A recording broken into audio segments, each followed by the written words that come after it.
Test, test, test 1, 2, test, test, test.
September 14th, 2021 meeting of the Monroe County.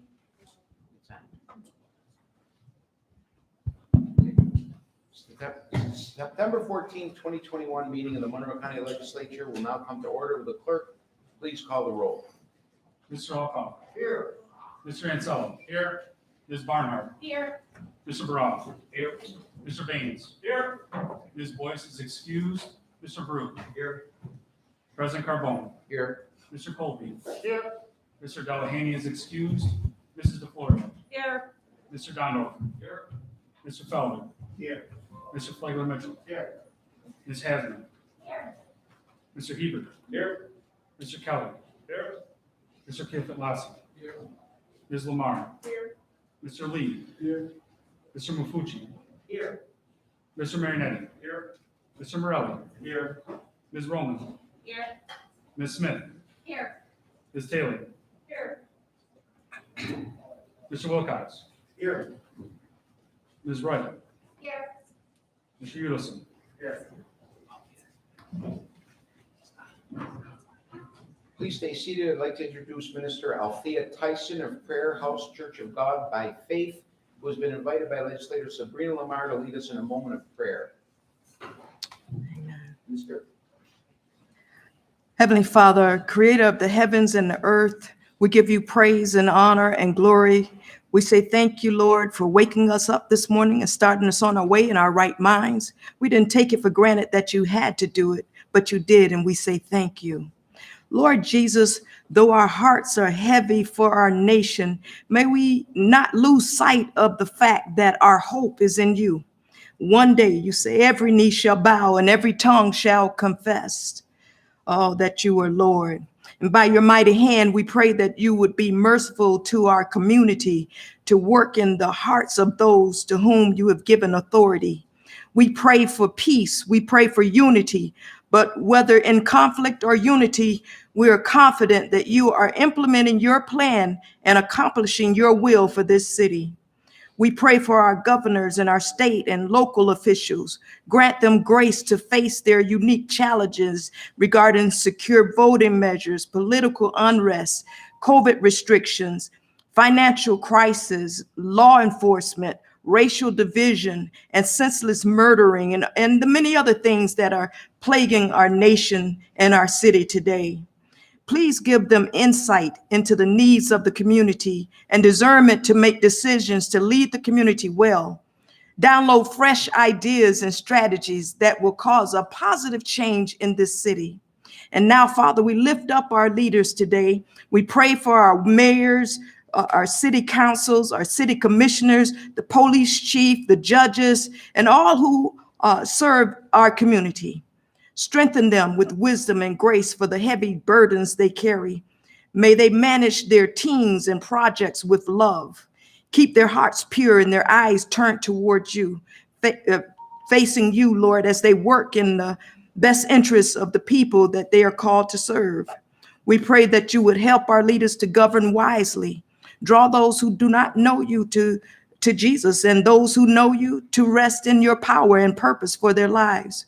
Bring them emotional stability, mental clarity, and physical endurance to be able to do their work and to do it with peace of mind. Help them to see that they are your servants first and foremost. And please empower us as citizens to give them the respect due their office, whether or not we agree with their political position. Let them and the people be on one accord. In Jesus' name, amen. Thank you. Minister. Thank you. That was beautiful. This is for you. Thank you.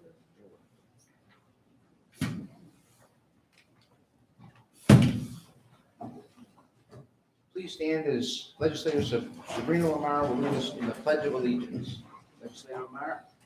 Allegiance to the flag of the United States of America and to the republic for which it stands, one nation, under God, indivisible, with liberty and justice for all.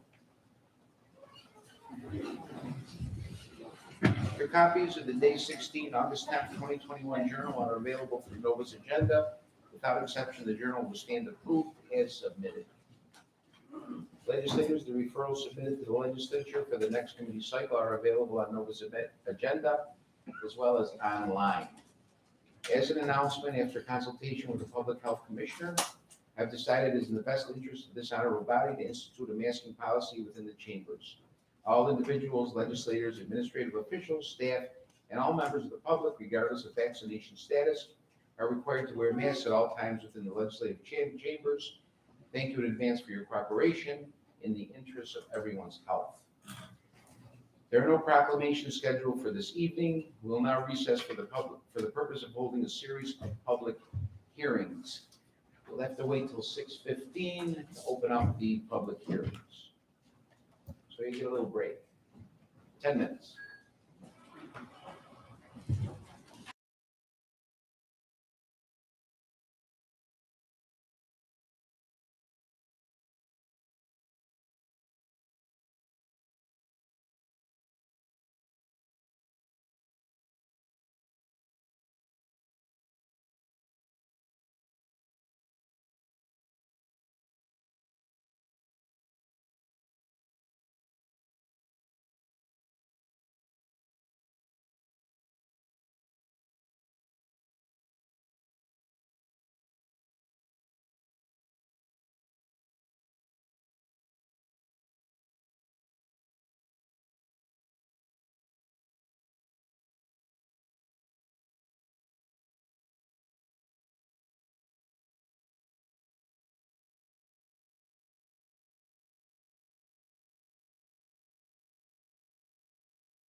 I'll read it. So, yeah, I can't speak to that. I had another conversation.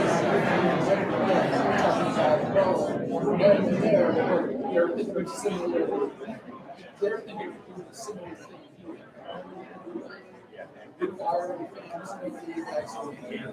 So that's the reaction. Yeah, I think you need to use probably opposition, right?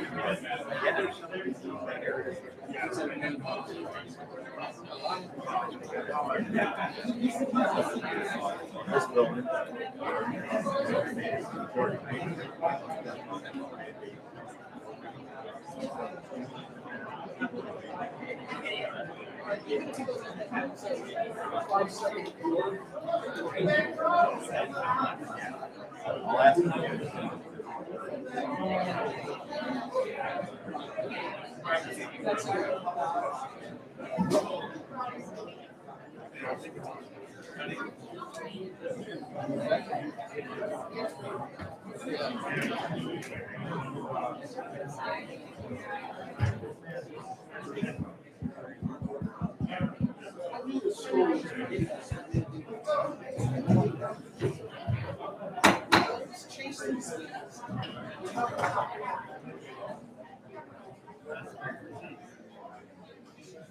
Like had me chasing that story last week, and I really look at me, like I had two heads.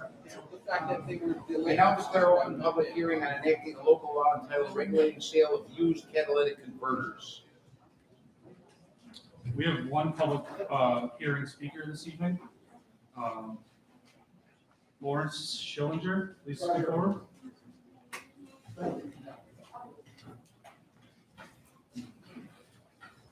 We just come up to the podium. We have 2 minutes to address the legislature. Let us kindly conclude when you're done. Thank you. Good evening. My name is Lawrence Schillinger. I'm an environmental attorney. I represent the Institute of Scrap Recycling Industries Empire chapter with probably about a dozen company members throughout Monroe County and the greater Western New York area.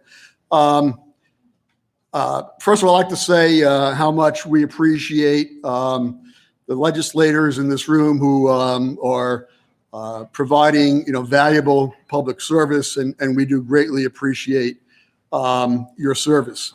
I got a lot to say, so I'm going to start with my ask. My ask is that a vote on this bill be put aside until the next legislative meeting, which I think is October 12th, which would give us a fair opportunity to work out what we think are some of the big problems with this bill. But because I only got 2 minutes, I'm going to speak quickly. The 25th Congressional District, which basically coincides with Monroe County, there's about 460 jobs in the recycling industry. Those jobs are imperiled by this bill. And the reason why is because the provisions of the legislation are so onerous, it will drive legitimate catalytic converter trade out of the county into Genesee County, into Yates County, where it's going to be much more attractive. Now, secondly, it's amazing to me that thieves follow commodity market prices, but they do because whenever there's a spike in price of certain metals, the theft rate increases. There are 2 primary metals in a catalytic converter, rhodium and palladium, and I've distributed charts to the members of the legislature, and you'll see in that packet that as of today, the price of rhodium and palladium are at annual lows. The prices have sunk drastically. There's a reason why. The reason is because the auto manufacturers have curtailed production because they can't get the computer chips.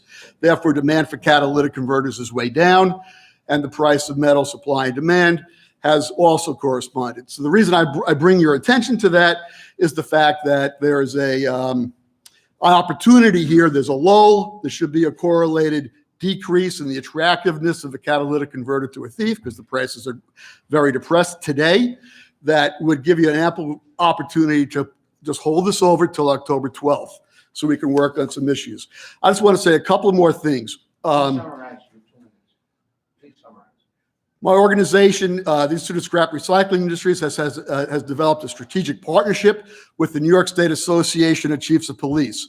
We have publicized to the chiefs throughout the state, including in Monroe County, our scrap theft alert system, where we can get word out to our scrap recyclers to be on the lookout for stolen goods. And lastly, we've got a proposal for a statewide legislation that will require that every catalytic converter sold by a new car or used car and during the period of an annual inspection will be affixed with a non-destructible tag with a serial number on it. The scrap processor who buys that catalytic converter will have to record that serial number and correlate that catalytic converter to the person from whom they purchased it. Be a tremendous tool for law enforcement. Please summarize. So in short, this is a statewide problem. It shouldn't be addressed at a county level and thereby putting county legislators. Mr. President, Yes. can we suspend the rules so this gentleman has more than a couple minutes to speak on a matter? Frankly, he's the only person speaking. And- Why should he be treated different than any other public speaker? I'll tell you why. Because we're about to vote on a bill, he's giving us very important information. First time I've heard this. Well, he's over 3 minutes, so I'll give you 30 more seconds. Go ahead. Thank you. I appreciate that. Well, thank you, sir. Okay, now you're wasting, you don't have to say. The bottom line is, and again, I'm going to go back to my ask. My ask is that this bill be put off for 1 month till the October meeting for a little more due consideration. As Legislator Wilcox observed, this is the first time you've had this opportunity to hear these points. I'll take some ownership of that. Maybe I could have been here sooner, but August is sort of a sleepy month. This caught up. I finally caught up to this. All I'm asking is for a little bit of deference. I'm a problem solver. I'm not a bomb thrower. I want to see if we can work together and get a workable piece of legislation that's going to meet everybody's interests, be fair to the industry, and be fair to your constituents. Thank you for the opportunity. Appreciate it. Is there any other speakers? There are no other speakers registered. There being none, I declare this public hearing closed. I now. I signed up this morning. That's the public forum. We'll call you up during the public forum. That's the protocol, okay? I now declare open the public hearing entitled Approving Increase in Improvement of Facilities in Rochester Pure Waters District, Ag Project entitled Genesee Valley Pump Station, and amending the 2021-2026 Capital Improvement Program. There are no public forum speakers registered. There being none, I now declare this public hearing closed. We will now reconvene the September 14, 2021 meeting of the Monroe County Legislature. There are no formal committee reports scheduled for this evening. We will now hold the public forum. Mr. Clerk. I will call 3 people forward at a time. When your name is called, please come forward to the podium with the first person going to the podium and the other 2 people taking a seat at the seats in the front of the chambers. You will have 2 minutes in which to address the legislature, and kindly wrap up your comments when the timer sounds. Thank you. Our first 3 speakers are Tracy Taylor, Damon Wilson, and Jackie Holtzen.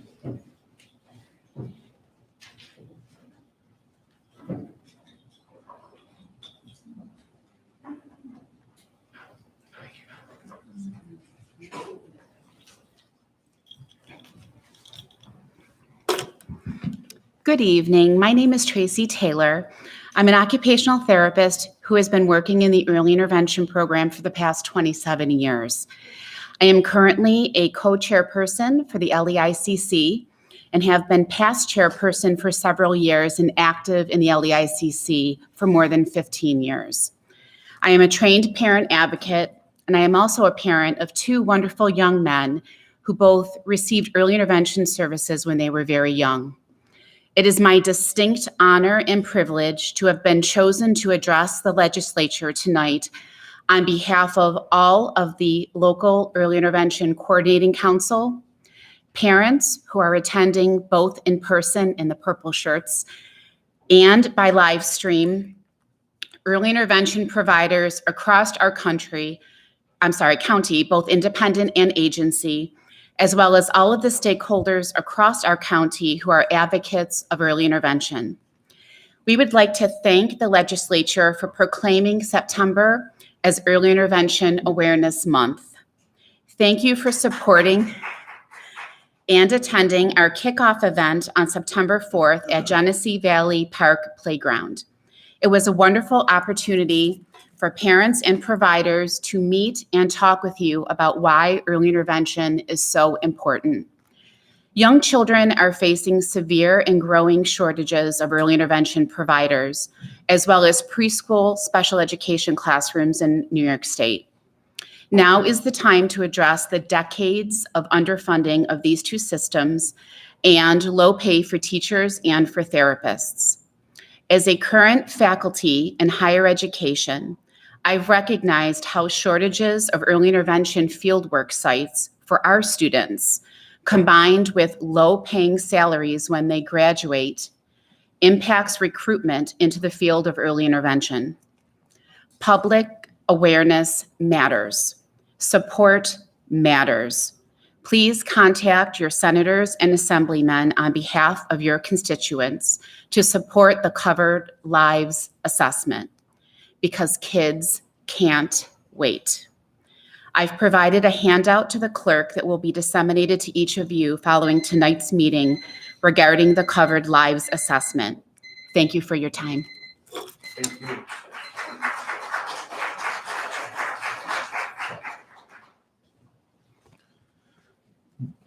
Good evening, County Exec.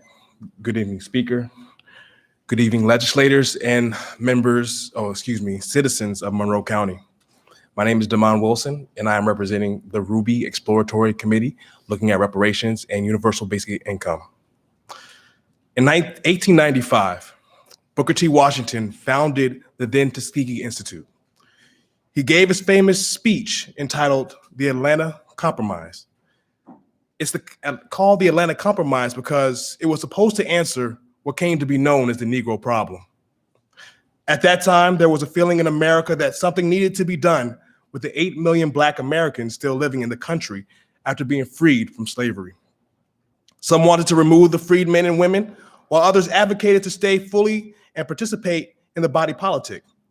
Booker T. Washington supported the latter because he believed that Black Americans could be productive citizens and with the ability to contribute to the prosperity of America. Overall, I think that Washington was right. I think that Black Americans could become productive citizens and that could contribute to society. Where I believe Washington's theory fell short was that in realizing resources were needed in order to be productive. Without the proper resources, it was almost impossible to be productive. Imagine someone trying to build a house if the only tools they had were a hammer and a screwdriver. How would you lay the concrete for the foundation? How would you cut away the access pipe for the plumbing? How would you hang the drywall? You see, having the proper tools are essential to building the house. Without them, it's next to impossible to build something worth living in. No matter how much effort, skill you put into something to try to create a beautiful house, your house cannot and will not stand without the right tools. Likewise, the house known as the Black community has been built without the proper tools. It is easy to see that the condition of the Black community can assume that it is the way because of the decisions that have been made. But I tell you today that just because you can't build a house with a hammer and a screwdriver, you can't build a community with discrimination and no direct investment. Not only has the house known as the Black community been built with limited tools, but it also has been knocked down repeatedly by storms of slavery, Jim Crow, and police brutality. It's already difficult to build a house when you don't have the appropriate tools, but it's even more difficult when the house continually is knocked down. In large part, the Black community is where it is today because of constant starting over. Unfortunately, the reset button has been pushed on the Black community every 100 years or so, thus never providing Black American an opportunity to build structure that can last the test of time. 250 years of chattel slavery, 100 years of Black codes and Jim Crow, and now trying to exist in an era of institutional racism. As stated previously, I serve as a co-facilitator for the Reparations Pilot Exploratory Committee. This group has been asked to come up with viable programs to address racial inequalities. I know that reparations is a loaded term that means different things to different people, but if you still grant me the courtesy of replacing the word reparations with the word resources, I believe you will see that resources are required to rebuild what has been knocked down. So for the children that weren't allowed to read during slavery or forced to attend defunded schools during Reconstruction, resources are needed to repair the damage made to that community.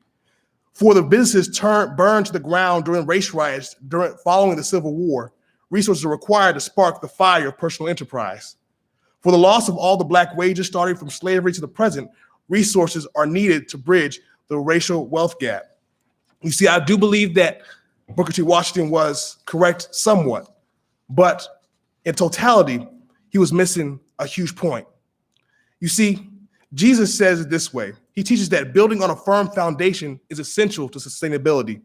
He said, everyone who hears these words of mine and does them will be like a wise man who built his house on the rock, and then fell and the floods came and the winds blew and beat on that house. But it did not fall because it was founded on the rock. Yes, sir. I ask you today, will you be the wise person who hears these words and puts them into action? Will this body of politicians assist the Black community in founding a house that can last the test of time by building with the right tools? Thank you.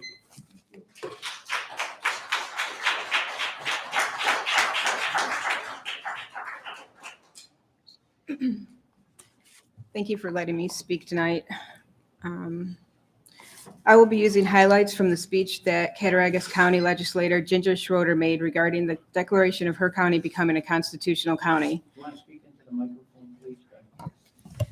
Those in power in our state and federal governments have indicated by word and deed they have no intention of returning to a true republic founded on the recognition of inalienable individual rights and freedoms. The Constitution spells out these rights and freedoms, our rights and freedoms as Americans in relation to government. Our freedoms are currently under attack. The freedom of speech, the freedom of assembly, the freedom to bear arms, the freedom of self-determination. The fact that our freedoms are being imperiled is an indication that our governments believe there are not enough principled men and women who will be willing to push back. The outcome of this war for your freedom will determine the world that you, your children, and your grandchildren will live in. Make no doubt about it, this is a war about the role of government in our lives. It is about your freedom to speak, to think, and to question, and about whether your individual autonomy is downgraded to a conditional privilege or whether it remains a right. This is the freedom that is being lost. It is time for people to break their silence and to break the illusion of consensus. Churchill said, if you will not fight for right when you can easily win without bloodshed, if you will not fight when your victory is sure and not too costly, you may come to a moment when you will have to fight with all the odds against you with only a precarious chance of survival. There may even be a worse case. You may have to fight when there is no hope of victory because it is better to perish than to live as slaves. Ben Franklin said, he who would trade liberty for security deserves neither. MLK and Gandhi said, one has a moral responsibility to disobey unjust laws when a state becomes lawless or corrupt. We must turn our nation around by learning from our history because right now we are doomed to repeat it. Remember, it is your responsibility to support the Constitution of the United States as well as the Constitution of New York. I hope that what I have said resonates with each of you. For those of you who it doesn't, you do not deserve the seat you are sitting in. For those of you who it does resonate, I urge you to please act on principle by getting to work to take the appropriate action to support the Constitution. This is your duty. Your re-elections will depend on your actions. Your words alone mean nothing. I believe it is better to do something than nothing just because you think someone might oppose your idea. Doing nothing is an automatic failure. Supporting the Constitution is the right idea, and you must do it. The legislators who oppose these ideas do not deserve their seats or re-election since this is not a partisan issue. Thank you.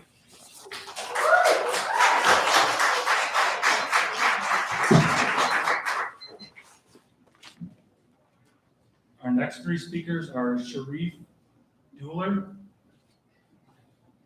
Shirley Thompson, and James Thompson.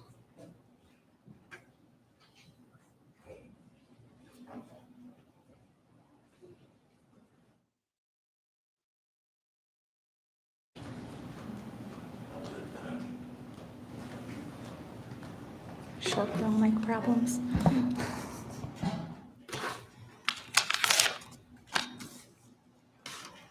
Go ahead. Thank you. Hi, thank you for having me tonight. I want to start by asking you to imagine attending a mandatory meeting with your bosses. And your boss is telling you that if you do not comply with the rules at all times, then you will be responsible for killing your coworkers, family, and friends. How would you feel? What would you think of yourself if one of them got sick and you broke the rule for just a moment, a second, which many of you are out here doing? Would you question if it was your fault? What would your mental state be after that? Now, if this made you think, then imagine how a child feels when this is said to them. We say we care about our kids, their well-being, yet we allow them to be sexualized, threatened, and bullied by schools. The story I just shared with you was a true story from middle schoolers' first day back, and that was the kindest part of their day. I have worked in education for 16 years and mental health before that. I have never come home in tears from witnessing such abuse. And as you can see, it still affects me now. These children are being abused, and the consequences of these actions will be felt for generations to come. We have already failed when we decided to move them on grade levels, even when they had not mastered the ones they were in, when we stopped giving them consequences and sent them out into the real world unprepared for consequences, when we told them everybody gets the same regardless of earning it. Why do you think crime and drug abuse is so high?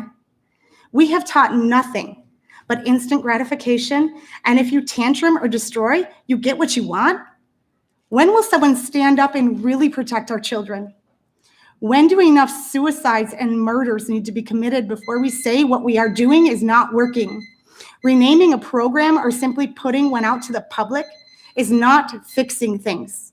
It is simply repeating the same thing.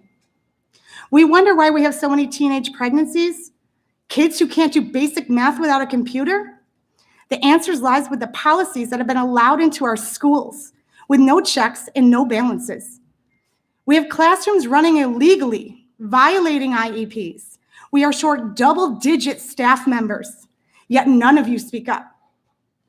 I leave you with, do you really think allowing these mandates on those of us that care in these buildings every day is going to help with any of these issues?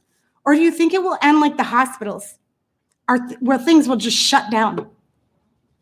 How much is your child, grandchild, niece, nephew, how much is their life worth?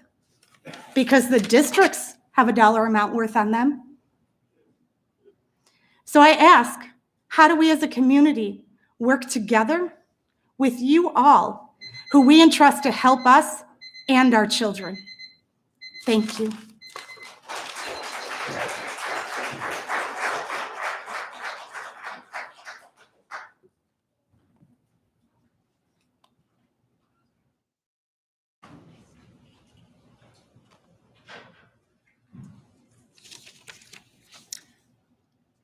Good evening, honorable legislators. My name is Shirley Thompson. I'm a community member of Team Lakea, a group of concerned women of color who are united in purpose to request reforms to the current Monroe County Code of Ethics and Board of Ethics. We continue to seek, at a minimum, censure and, more significantly, the removal of your colleague, whose name your staff person directed us not to use, his removal from office prior to the natural expiration of his term. Sexual harassment must be included in the soon-to-be reformed Code of Ethics, which must be well thought out and set standards, consequences, and redemptive opportunities for violators. Tonight, when you consider establishing a committee to recommend changes to the Code of Ethics and any resulting actions to hold the current offending legislator and future ones accountable, I ask you to consider one thing first. Our request is not purely for punitive reasons. There are few, if any, disposable people in our community or society. However, offenders accepting responsibility for their actions and doing the work to do better is the first step toward being welcomed and integrated back into the community. So tonight, Team Lakeia is expecting that each of you will vote to make the following changes to Monroe County's Code of Ethics and the Board of Ethics. Add sexual harassment as a major violation of the Monroe County Code of Ethics, and increase the number of members on the Board of Ethics to 5 or 7, and ensure that it has gender-balanced, bipartisan, and diverse representation. My hope is that you won't wait until former legislators and even current ones wait until someone in their circle, their family member, has been affected by either drugs and then Narcan is made available to everyone, or they've become more tolerant of folks in the LGBTQ community when someone in their circle has come out. I hope you won't wait until one of your family members, your sister, your son, your brother, your wife, is sexually harassed to take the steps necessary to protect the constituents of Monroe County. Thank you.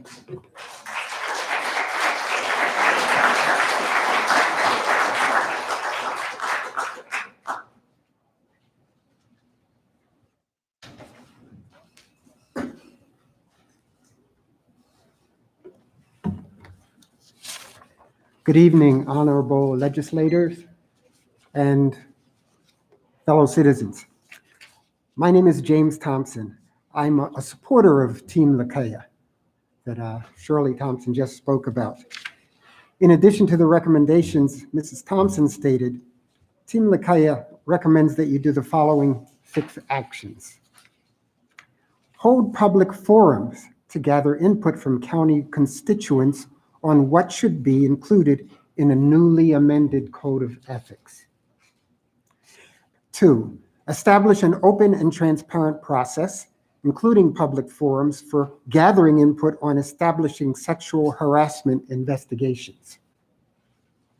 3, authorize the Board of Ethics to investigate claims of sexual harassment swiftly and without bias, whether elected or non-elected county officials are involved.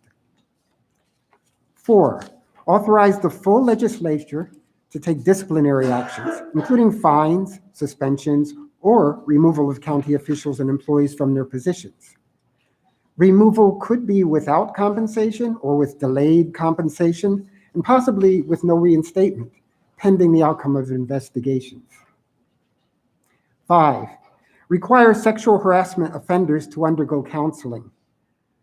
While a violator is in treatment, he or she is to be removed from their position and participation in official business relating to their duties as a Monroe County representative. They may return to their duties only upon proof of successful completion of the treatment process and fulfillment of other disciplinary measures determined by the full Monroe County Legislature. And 6, have all legislators undergo sexual harassment training each January, that is at the beginning of the term, and have a certification of course completion retained on file. So those are the 6 items. As legislators, you're very powerful people. I hope that you realize that. We depend on you, our constituents depend on you to be upright and to be accountable to us. Particularly males have a power that a privilege in their male status, although this can happen to any legislator, but particularly males. And so it's easy to shove this issue under the rug. But it's the time in our whole nation for accountability in a lot of areas. And this is one. It's one really subtle and one that's underneath things that we need to take care of. So let's work on this together. Thank you.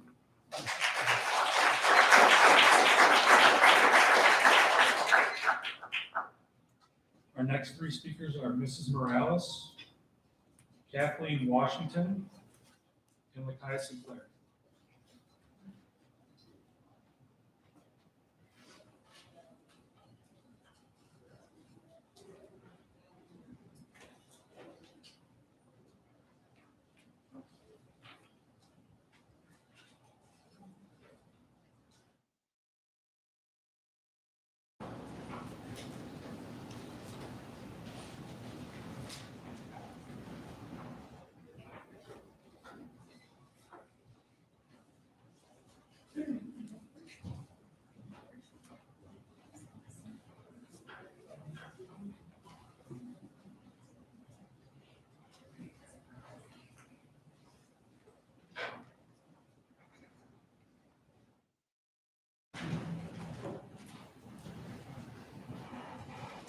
Good afternoon. Excuse my voice.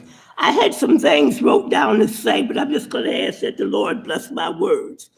There's a lot of things that's going on in Rochester that I don't like, and I think we are accountable who have been elected for office to do the job we're supposed to do or step down.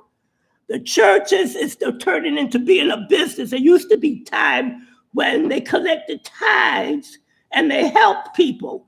Where's the money going? Affordable houses must be for people who can afford them. We've got low-income people here in Rochester. We got people out here whose children is on the streets begging. We've got a lack in our communities of hearing the truth, and we turning our heads to what's non-truth. If you can't do your job, you're part of the problem. Rochester shouldn't be like this. It wasn't like this. I was born here. I remember when the Trowleys was here, the Underground Railroad, the fish market was down the street here, and people lived. Downtown was booming. Now we got luxury houses and apartments for who? Who of us in the inner city is really living luxury? Y'all people come in from out of the city and lay laws down. The government is one of the biggest crooks that I know of. And they need to stop. People's voices need to be heard. If I ain't got time to write down and read things to be cut off, I'm going to get it out here like it is. It is what it is. And until you do better, you the problem.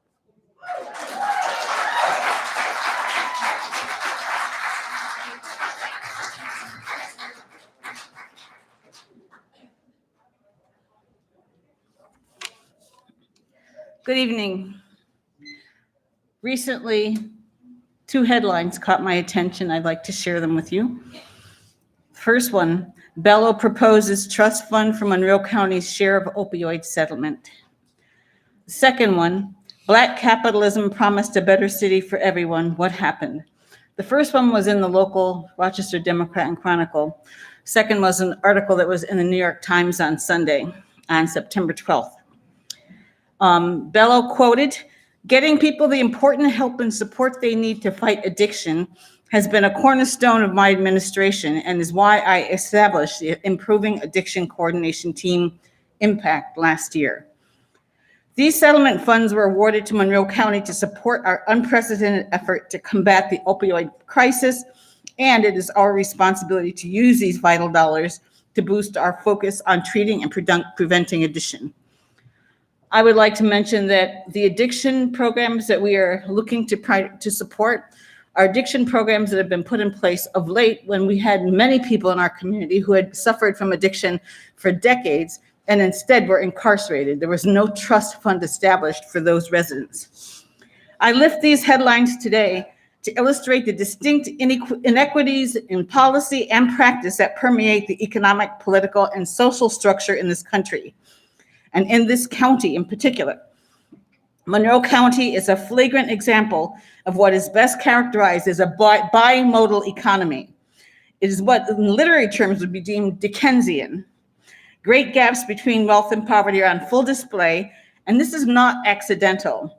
It is the outcome of historical and current practices that have, number one, leveraged Black people as assets, used them as collateral to secure capital and build the infrastructure of this county, mortgaged that free workforce instead of their land to buy more enslaved workers, bundled those workers in mortgage-backed securities on the bond markets. The combined value of all enslaved people exceeded the value of all railroads and factories. It is this value and the human assets leveraged to secure this value that allows the full scope of wealth that we are in the presence of today. I'm compelled to ask questions about missing headlines. These are the ones that are absent from the plans, the budget, the discourse in this legislature.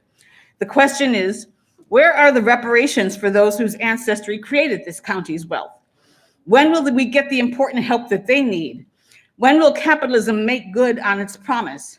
Where is the trust fund for reparations? And when will that be on the county legislature agenda?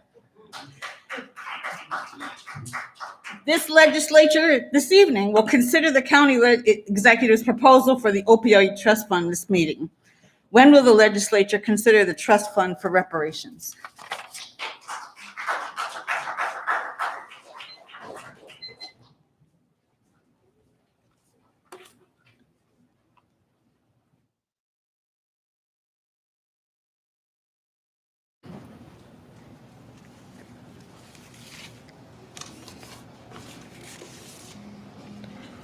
Hello, everyone. My name is Lakea Sinclair, and I myself was the recipient of sexual harassment by your fellow county legislator, who they said I cannot name.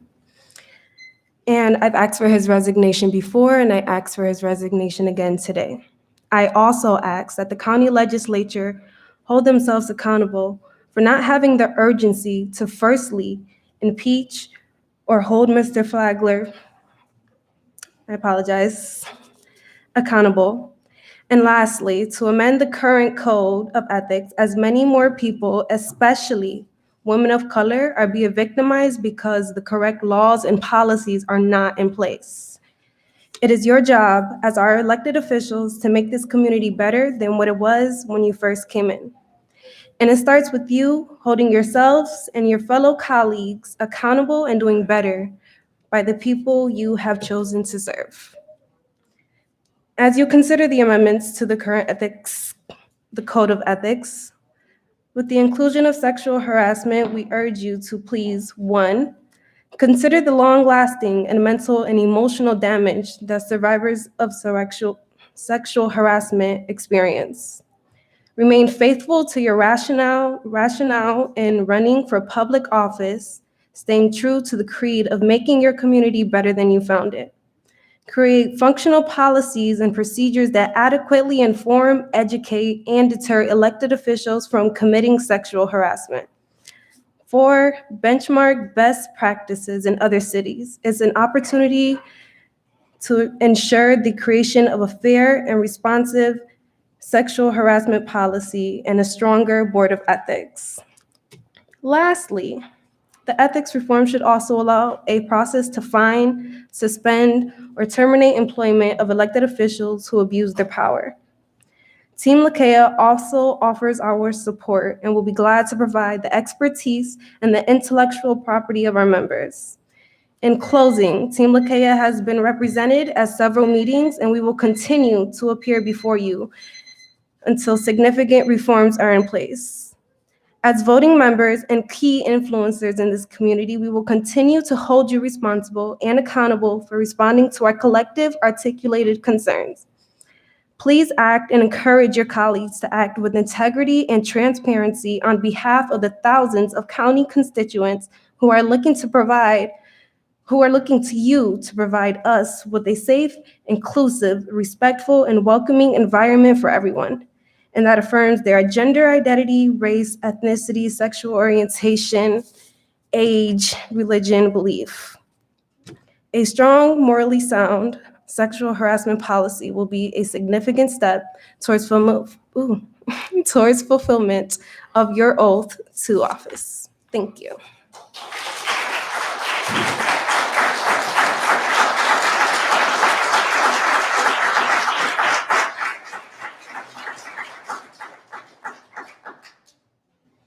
Our next 3 speakers are David Stevenson, Jerome Underwood, and Bridget Hurley.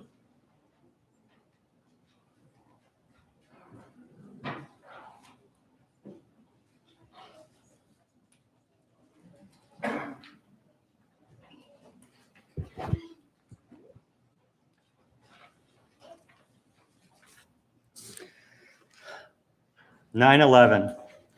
Islamic Jihad has been around for 1,400 years.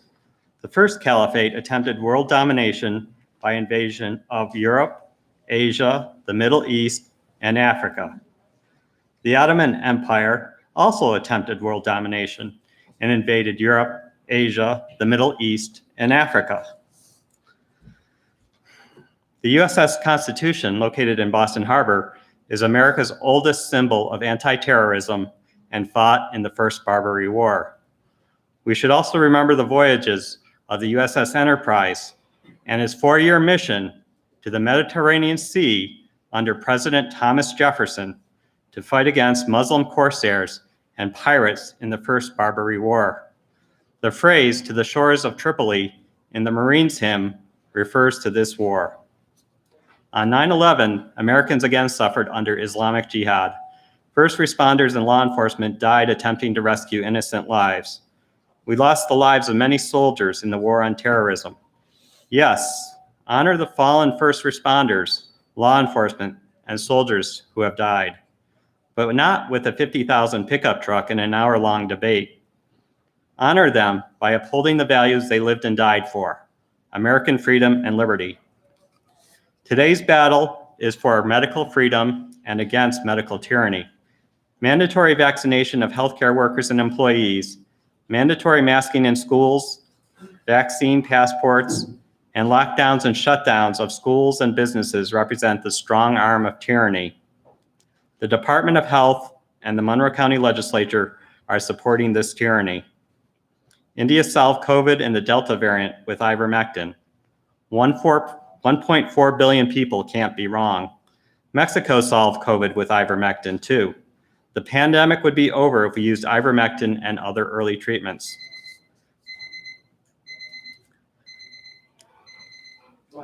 But doctors threatened with loss of medical license tell COVID patients to go home and come back to the hospital if their lips turn blue. Hospitals milk patients for any and all revenue they can. Politicians pander to these hospitals and universities, probably thinking these medical corporations represent 10% of Monroe County employees. Yet early treatment saves lives and prevents hospitalizations. We need statesmen, not rhinos, Republicans in name only, to champion liberty for all. As Benjamin Franklin once said, "It's a republic if you can keep it." Thank you.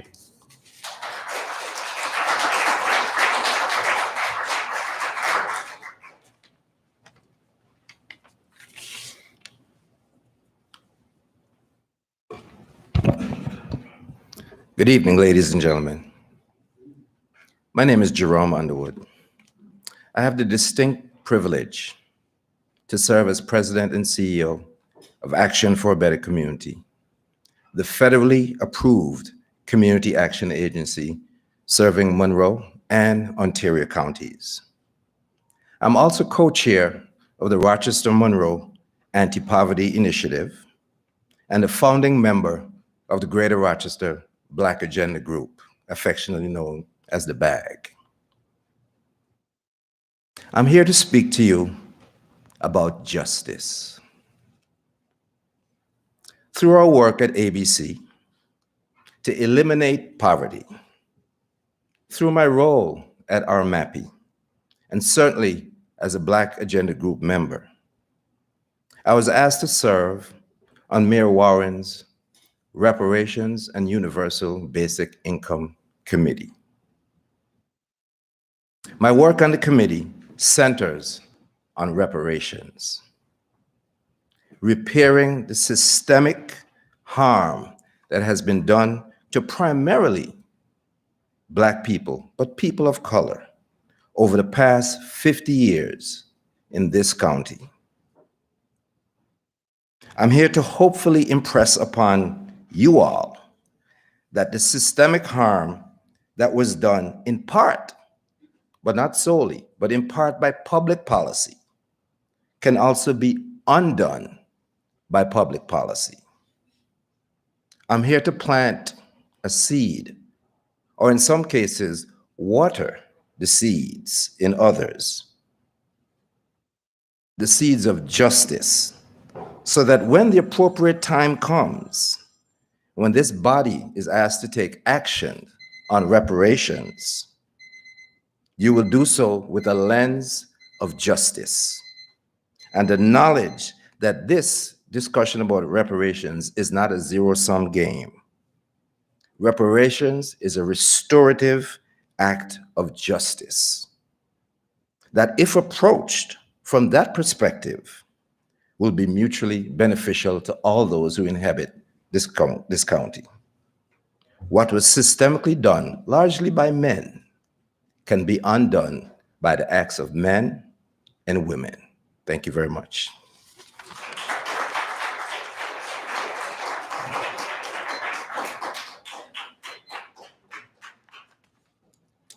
Good evening.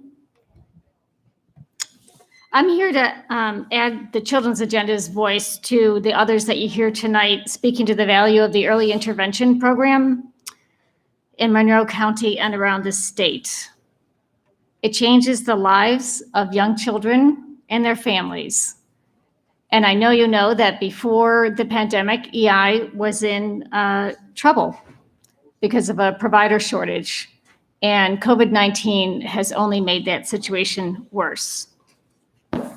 So those of us here tonight, everyone but me with a purple t-shirt on, because I forgot to wear my purple t-shirt, is here to ask you to support a covered lives bill. It's a New York State bill, so I'm sure you're wondering why we're here to talk to you about it. But we do believe that you have relationships and you have influence over state representatives, and we're here to ask you to use that influence to ensure that Governor Hochul signs the Covered Lives bill. It's been passed through the Assembly and the Senate. It just needs her signature. So for those of you who aren't familiar with the situation with early intervention, the problem is that children are waiting for services. And a wait for services when you're 6 months old or 18 months old really can make a difference in the rest of your life. The reason they're waiting is because there aren't enough service providers. There aren't enough service providers because the reimbursement rates are very low. So as you've heard, this bill would create a $40 million covered lives assessment, and the money would be directed to the early intervention program at the state level. And I've been asked many times, why would anyone oppose a bill that would help young children who are at risk of disabilities and delays? And the answer is, of course, health insurance companies who would be asked to contribute to this assessment, because they say that the insurance, cost would be passed on to customers in the form of raised insurance premiums. But I have an analysis of the impact of the Covered Lives bill on different regions of New York State. And it shows that the increased cost would amount to a few cents up to, in some regions, $5 per person per year. I think that's a small price to pay, and I believe many people in New York State would agree. Covered Lives is in play because private insurance companies have not been paying their fair share. They reject 85% of claims that are submitted to them by families. The other insurer of the program that pays into the program, Medicaid, pays about 85%. They reject 15 to 20% of claims. So we need Covered Lives. We need the $40 million because we need to strengthen services for these kids and families. We need to increase provider reimbursement rates so that more providers will enter the field, and we'll stop losing providers, which has happened, and that has definitely been accelerated through the pandemic. The pandemic has left thousands of young children in New York State without early intervention services and therapies, and as we emerge from the pandemic, the system will be flooded. Many children have missed their well child visits. Many are returning to childcare. And those are the areas where there's an adult who's trained to look for these delays and recommend EI services. And so there's a huge number of kids who are going to have eyes on them for the first time. So again, please, whenever possible, use your influence with our state delegation and mostly with Governor Hochul to encourage her to sign the bill so it becomes law. Thank you.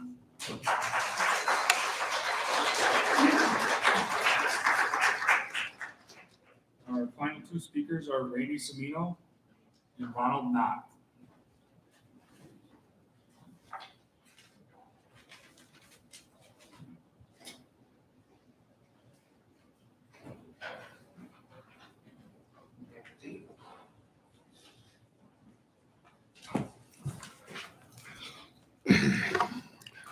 Hello, my name is Randy Semino.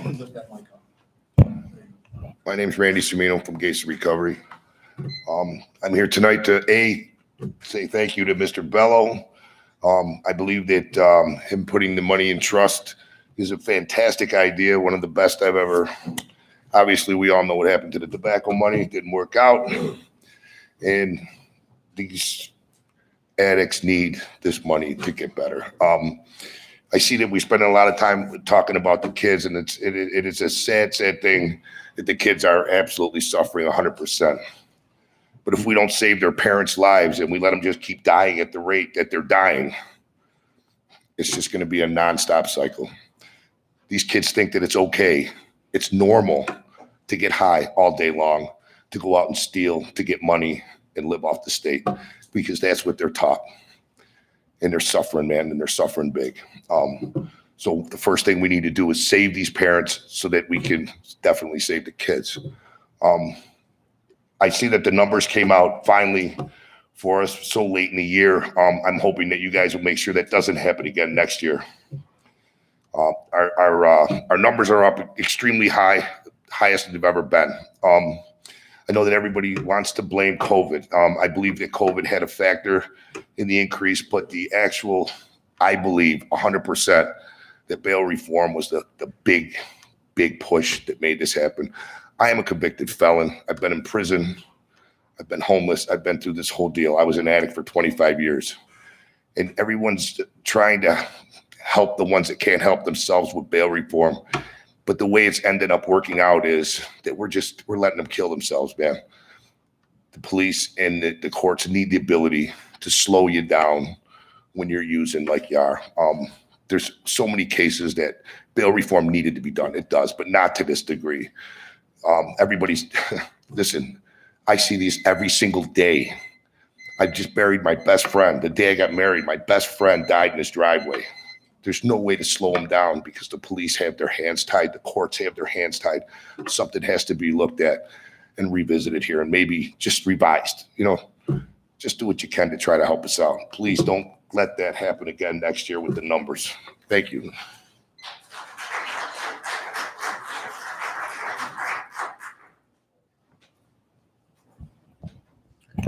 Good evening, Mr. President, Mr. Bello, legislative body. My name is Ron Knott. I'm a retired healthcare worker. I'm also an inventor, a writer, and a short stint in law enforcement. I have 2 minutes, so I'm going to give you 2 stories, and I'm going to squeeze them in. The first story is about salt. Everybody uses salt on their scrambled eggs, on corn on the cob. I love them in potato chips, my favorite popcorn. Science tells us that salt is perpetual. There's no end to it. You can have it in the ground, you can have it in the street, you can have it in your table, and it doesn't lose its flavor. However, science also tells us that salt can lose its savor when it becomes corrupted by another substance. Then it becomes useless and is thrown out. Story number 2. Down in Charlotte, we have a beautiful lighthouse. The lighthouse is there to ward ships away, to steer ships away with good captains steering away from the rocks, might be in the dark of night or in a deep fog. It is there for the safety of everybody on the boat. That is assuming that the captain of the boat has his wits about him. What I've been seeing over the past year and a half, and I've been researching a lot of things over the past 8 years, is it seems as though there is an erosion of logic and reason in our society. And I'm not speaking to anybody in here. I'm speaking to the whole world with emphasis on our country. I am a patriot. I care about the Constitution. In conclusion, I want to say God bless America. God bless the County of Monroe. And thank you for the opportunity to speak to you. I had to say these things because they mean something to me. I hope they did to you. So thank you and God bless.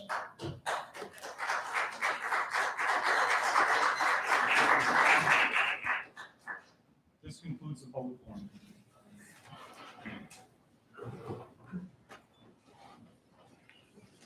At this time, we'll recess the September 14th, 2021 meeting of the Monroe County Legislature and will convene the Rochester Pure Waters District and Arundel Bay South Central Pure Waters District. Mr. Clerk, please note the attendance and read the first item on the agenda. You have agenda item number 1, referral 21-0302, authorizing acceptance of engineering planning grant from New York State Environmental Facilities Corporation for Genesee Valley Pump Station Project.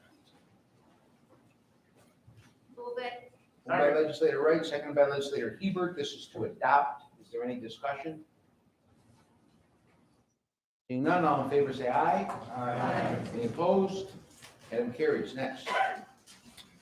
Oh, wait a minute. If there are no objections, we'll take PWAB item number 4 out of the order and we'll adopt PWAB items number 2 and 4, referral 21-0304 with 1 vote. The clerk will see to it that individual introductory and resolution numbers are assigned to each. PWAB agenda items number 2 and 4, referral 21-0304, authorizing contracts with MRB Group for professional engineering services and the University of Rochester for Genesee Valley Pump Station Project. Move it. Second. Moved by legislator Wright, seconded by legislator Hebert. This is to adopt. Is there any discussion? Go ahead. Thank you. President, I'd like to confirm my interest. Thank you. Is there any further discussion? Seeing none, all in favor say aye. Aye. Any opposed? Item carries. Next. PWAB agenda item number 3, referral 21-0306, authorizing acceptance of the engineering planning grant from New York State Environmental Facilities Corporation for Frank E. Van Leer Water Resource Recovery Facility Recycle Improvement Study. Moved by legislator Wright, seconded by legislator Hebert. This is to adopt. Is there any discussion? Seeing none, all in favor say aye. Aye. Any opposed? Item carries. We'll now recess the Pure Waters Administrative Board for the Rochester Pure Waters District and Arundel Bay South Central Pure Waters District. The September 14th, 2021 meeting of the legislature is reconvened. We will now proceed with the consideration of local laws. Will the clerk please read the first item on the agenda? Item number 1, referral 21-0258.ll, providing that local law intro number 354 of 2021 entitled Regulating Sale of Used Catalytic Converters be lifted from the table.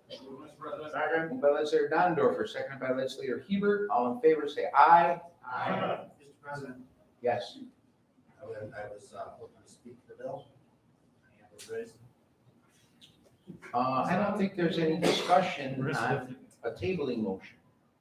Go ahead. Any opposed? No. Okay, let's go to roll call vote. Mr. Brew. Yes. Mr. Feldman.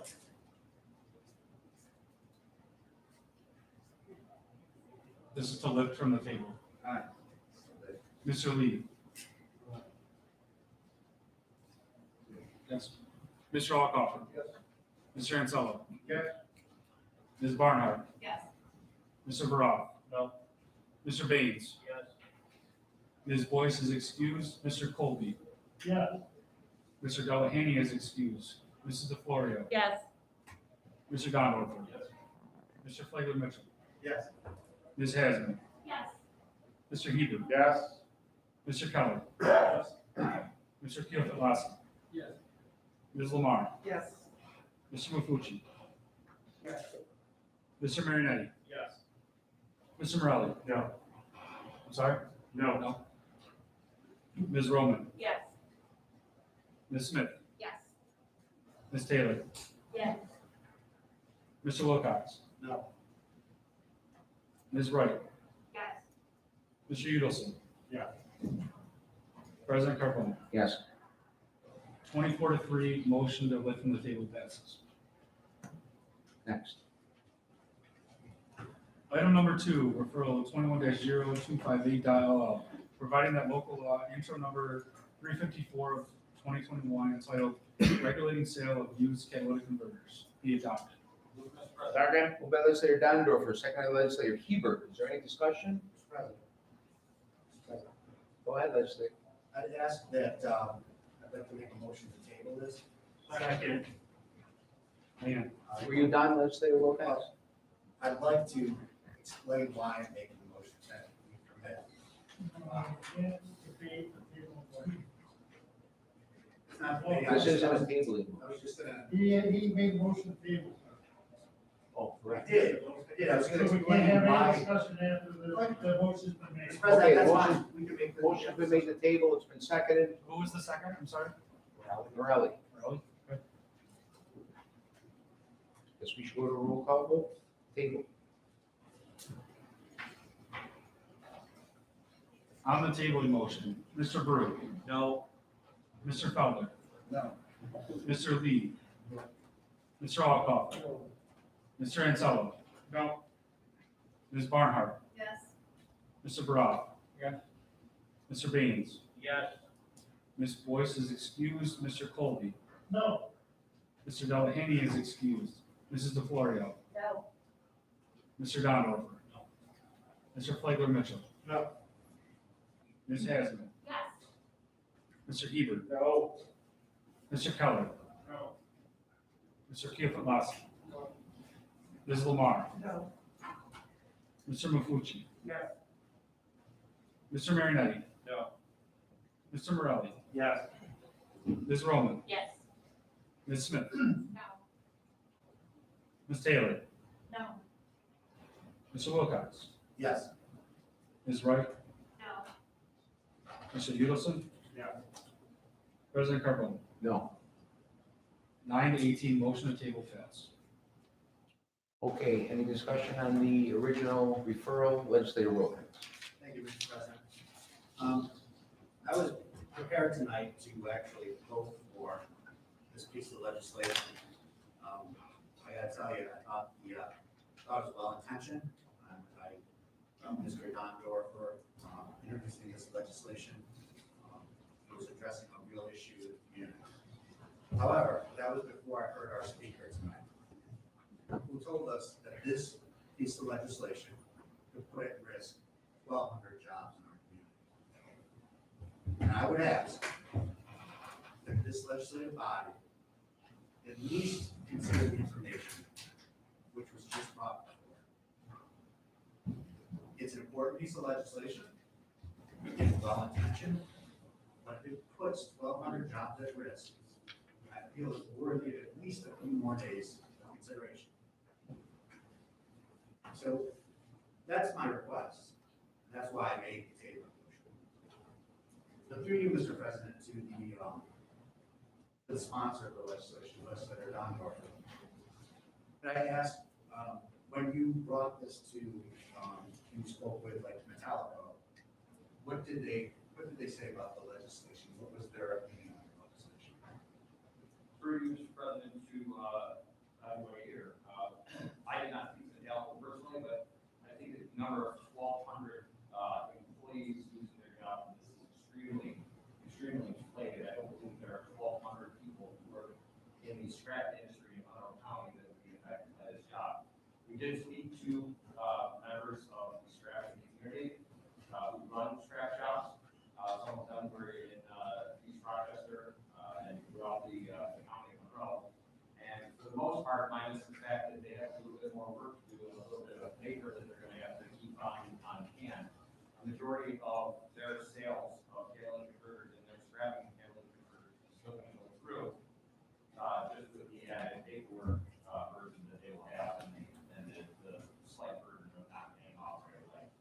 which will openly affect, see, people who are legitimately going in and scrapping these catalytic converters.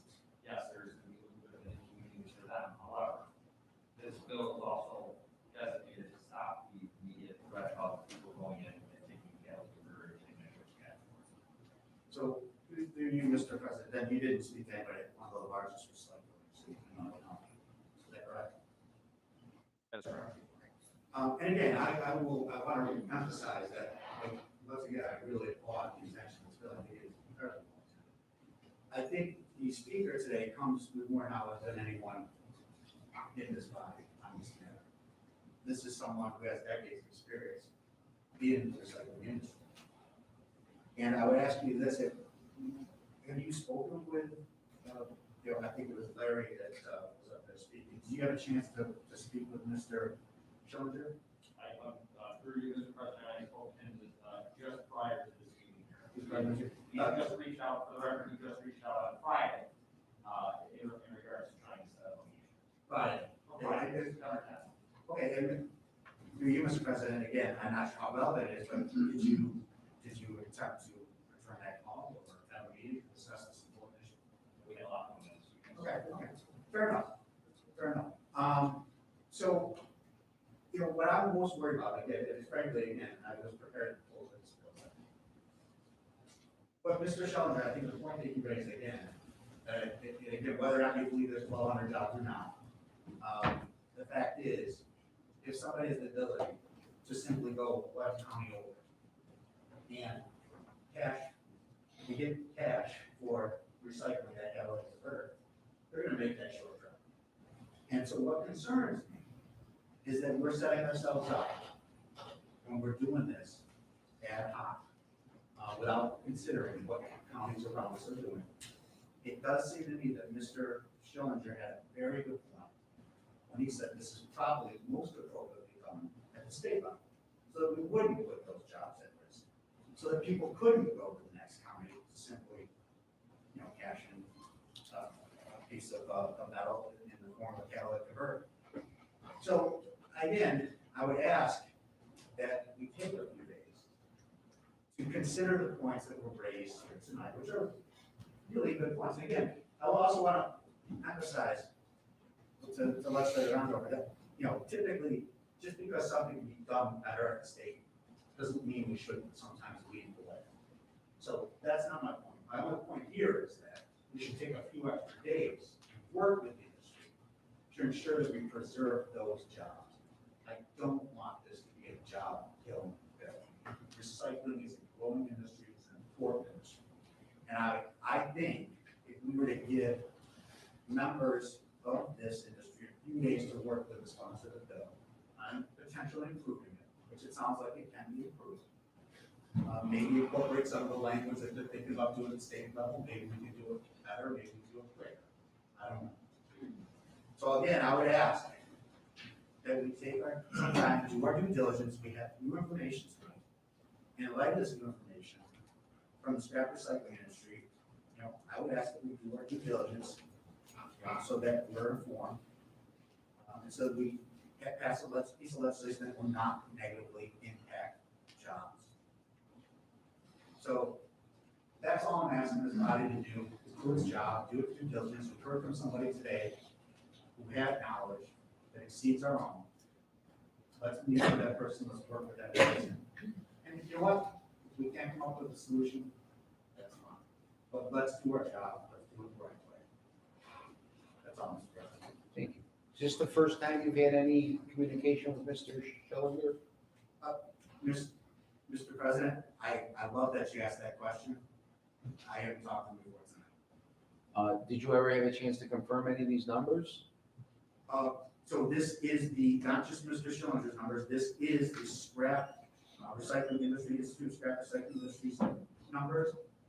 So through you, Mr. President, I haven't had any time. And by the way, I would ask this, to you, Mr. President, have you had a chance to read this? No. Yeah, I haven't either. I think we should.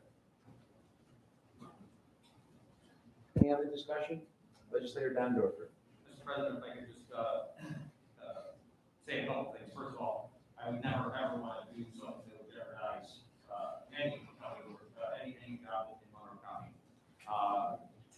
one extent, there is always going to be a possibility that a business could go to another county outside of ours and do their scrapping over there. However, a majority of the actual people who are doing illegal activity in regards to the cutting off and the pawning of these catalytic converters don't have the means to hop on a bus or get into a car and drive to the next county over and scrap them, is what's happening. So local businesses is going to be a little bit of an inconvenience for them, due to the fact that they have to wait that time period.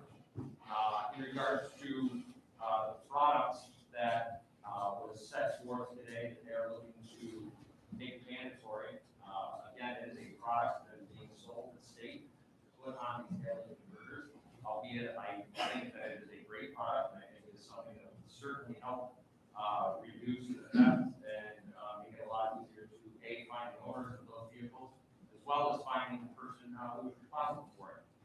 But one thing that you did say is that it's better left at the state level, which I couldn't agree again more with you. However, last legislative session, there were two bills that were put forward in the Senate and the Assembly, and both failed to make it out of their associated committees. So it's clear that the state is not interested in doing anything about this, and that's why this is brought forward at the local level to protect people and businesses that are right here in Monroe. Mr. President? Legislator Wilcox. Thank you. Yeah, and again, that's why I put the caveat that, well, maybe better not to say, well, I don't think that focuses us from taking the action that's necessary. I'm just asking us to take a few extra days to consider the implications to those 1,200 jobs and to those businesses. And to that point, Mr. Monroe, I would ask, how many catalytic converters are recycled in Monroe County? Besides the number that was just given me by the same person that you got, I don't know the answer to that on top of my head. Yeah, so you don't know what percentage are considered stolen? I don't think there's a way at this point to determine that number. All right. So we really don't understand the scope of the problem. And again, I appreciate that it is a problem. I know we don't understand the scope of it, and that's what I'm asking us to do, to understand the scope. Understand what it is we're passing today, what the implications of that will be for recycling. And again, I'm not saying we don't do this. I'm saying let's take a few days, do our due diligence. We have an expert here. We don't get them here at all. So let's listen. Thank you. Legislator Colby. Thank you, Mr. President. I would just like to say we're forgetting one important part of this bill that protects. It will lessen the amount of people that have to go through the pain and agony and the expense of putting catalytic converters back in their vehicles because they got stolen because it's so easy to cash them in.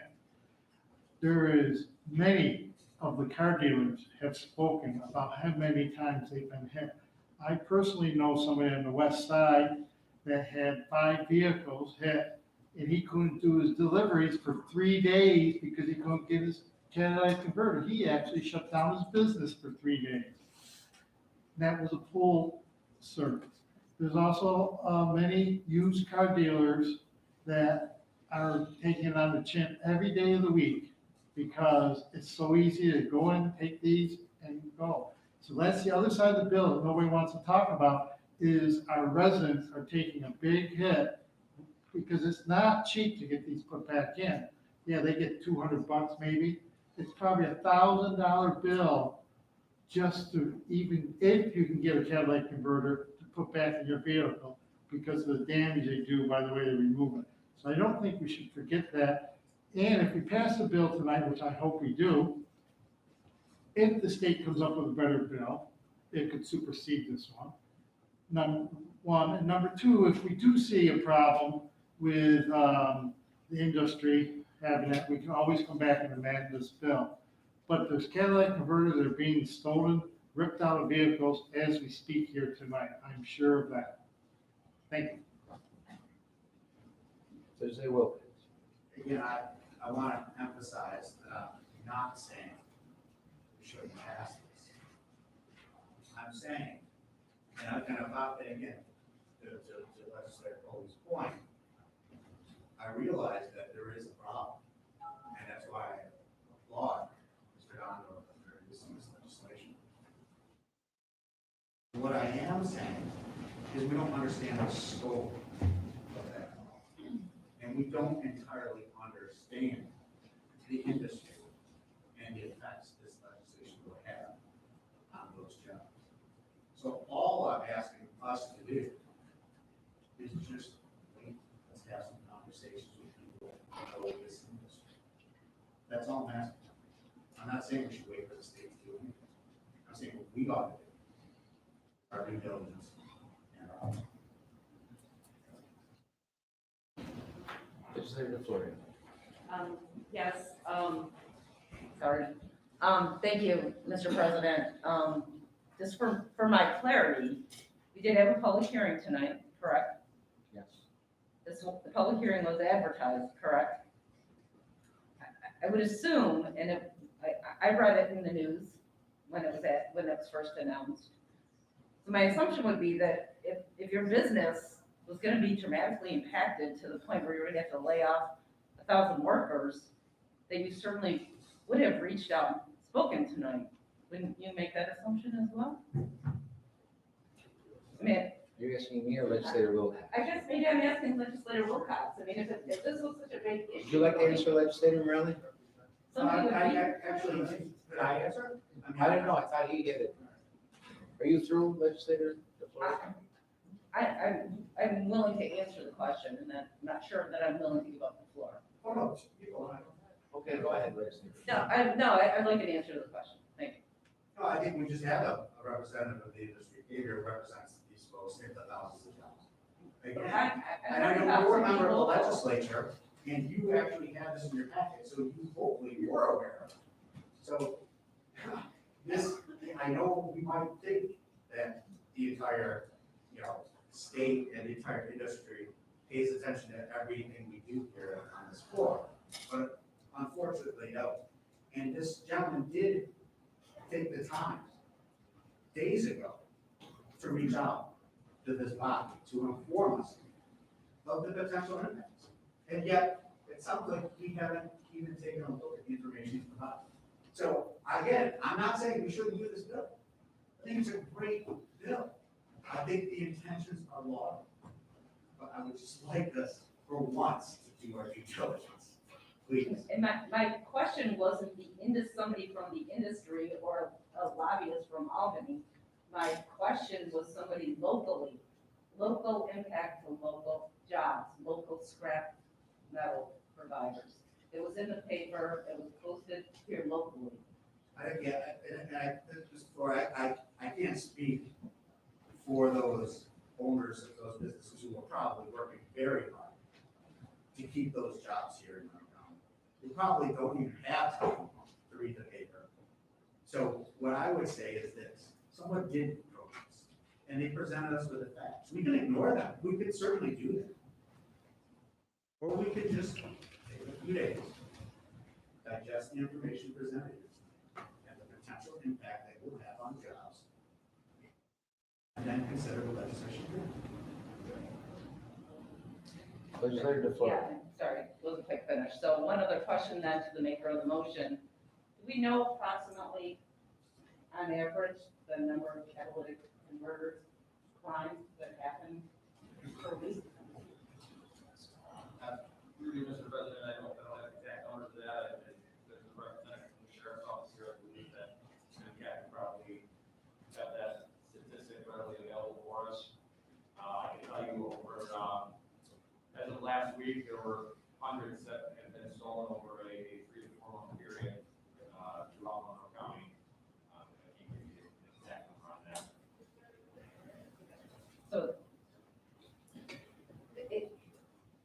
So through the president to the maker of the motion, it's fair to say that approximately we delay this vote another month, another 40 to 50 car owners could lose their catalytic converters during that time.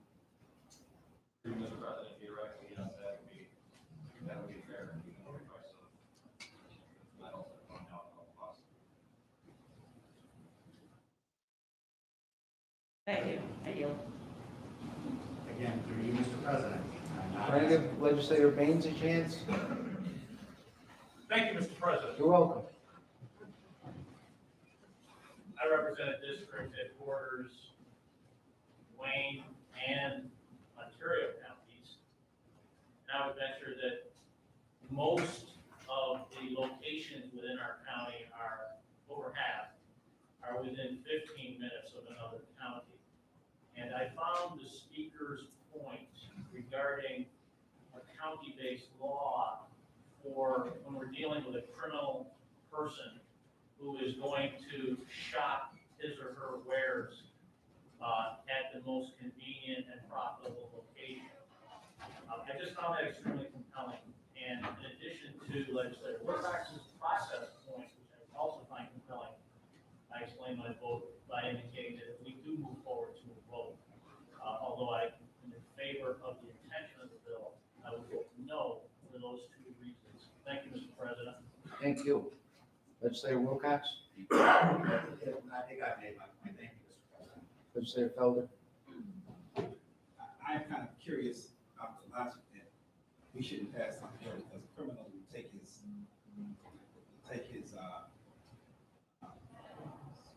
stolen property to another county and sell it there rather than selling it here. That's excuse me. But more importantly, this couple of months ago, when we did the charter, we had a month and a half, 2 months to comment on this. We get one person coming in from asking and saying don't do this. I don't think that's enough to, that should be enough to derail this legislation. Thank you. Anybody else? Mr. President? Yes, Legislator Wilcox. Again, I understand Legislator Felder's point, like the others here tonight. You sort of, I mean, we're legislators, you should be completely aware of the legislation. The general public does not have a firm understanding. Frankly, if you've gone to authority, you know what we do. So here's the thing. We have an opportunity tonight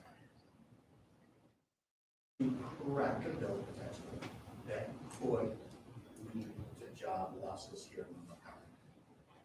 I am very concerned about that. I think it's a valid point. And even if it wasn't an invalid, some of the other points that were raised today are worth considering, at least for a few days.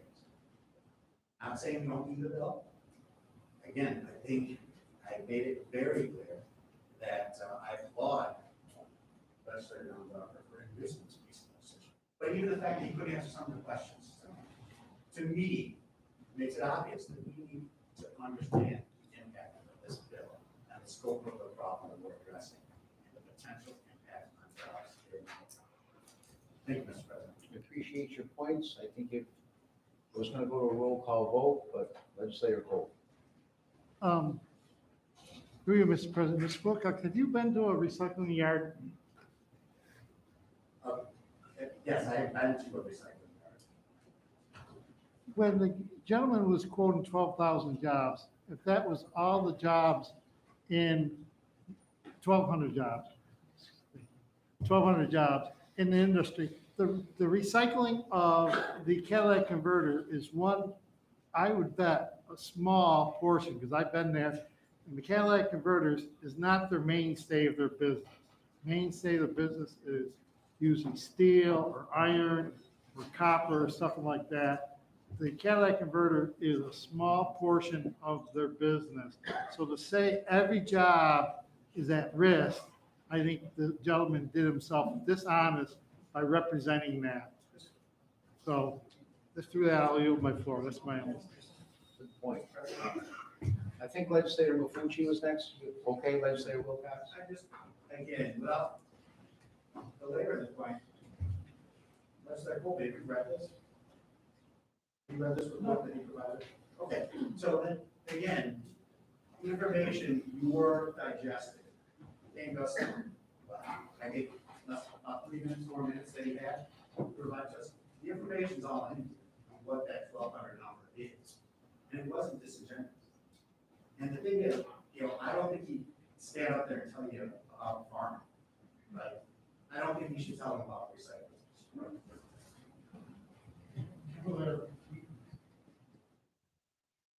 Roll call vote. Is that okay with everyone? Go ahead. Mr. Brew. Yes. Mr. Felder. Yes. Mr. Lee. Yes. Mr. Alcoff. Yes. Mr. Ansel. Yes. Ms. Barnhart. Yes. Mr. Barrow. No. Mr. Baines. No. Ms. Boyce is excused. Mr. Colby. Yes. Mr. Delahaney is excused. Mrs. DeFlorio. Yes. Mr. Donovan. Yes. Mr. Flagler Mitchell. Yes. Ms. Hasman. Yes. Mr. Hebert. Yes. Mr. Keller. Yes. Mr. Kiyofat-Lassie. Yes. Ms. Lamar. Yes. Mr. Mafucci. No. Mr. Marinetti. Yes. Mr. Morelli. No. Ms. Roman. No. Ms. Smith. Yes. Ms. Taylor. Yes. Mr. Wilcox. No. Ms. Wright. Yes. Mr. Udelson. No. President Carbone. Yes. 20-7, local law passes. Next.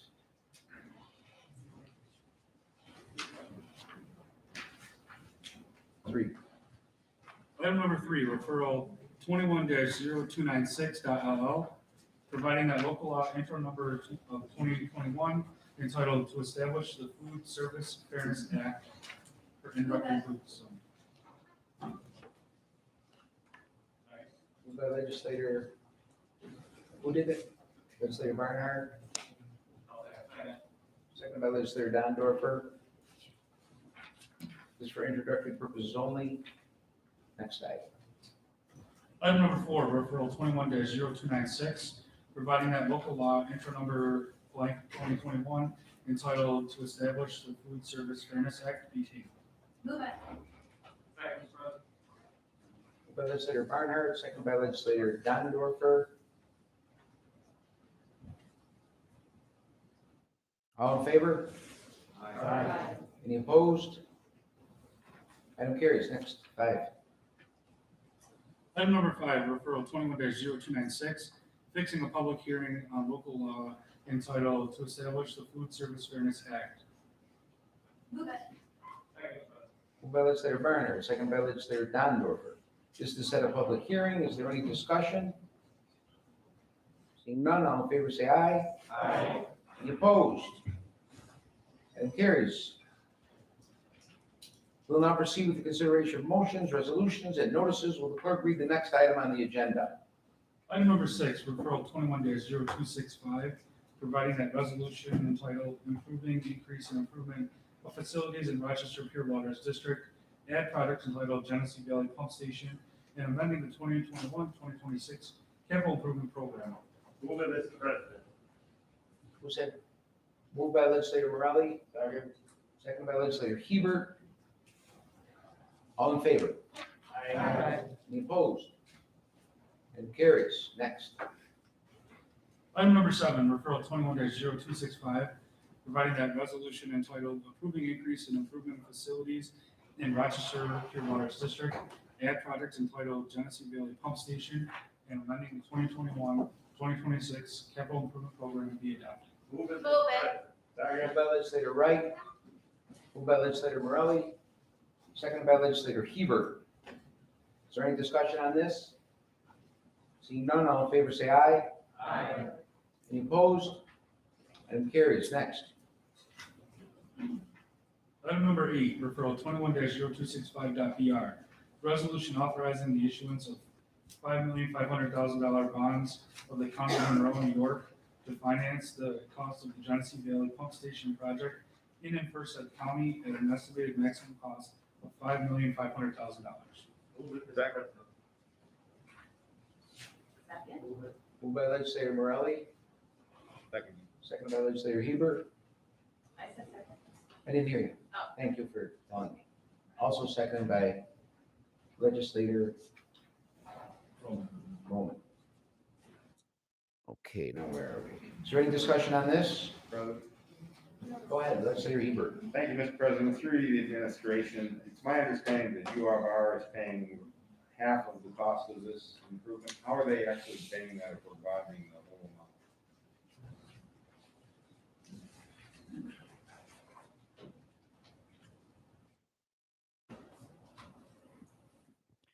Mr. President, Monroe County will actually not bond the entire amount. Generally, what we do with these types of projects is incur the design and construction cost, advance the cash, and once the total project costs are known, invoice University of Rochester, receive our revenue, and then bond the balance. Thank you, Mr. President. Any further discussion? Seeing none, all in favor say aye. Aye. Any opposed? And carries. Next.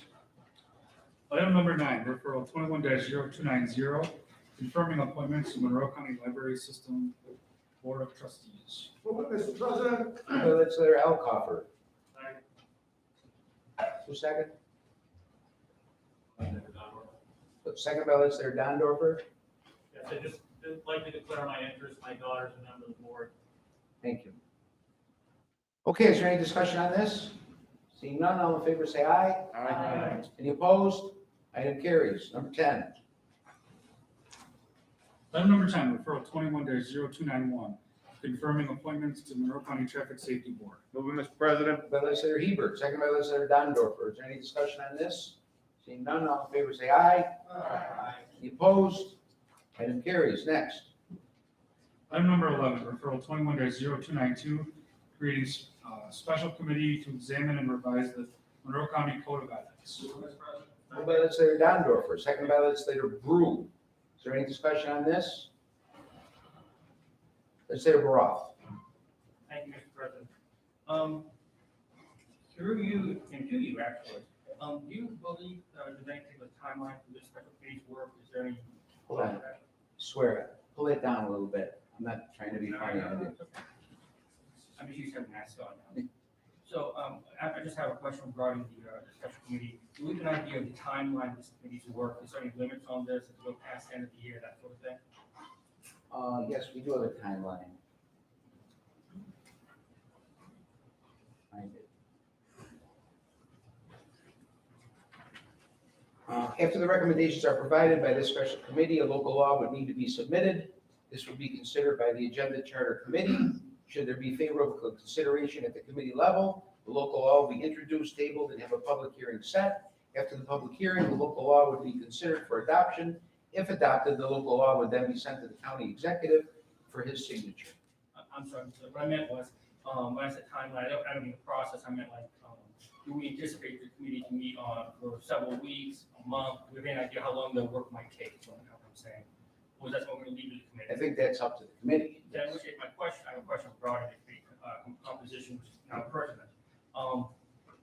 If, for example, we have a new ranking minority member over the course of the committee's work cycle, which can easily happen, does the membership change at that point in time? A new ranking minority person might be put in position, or any other member of the committee might be put in position?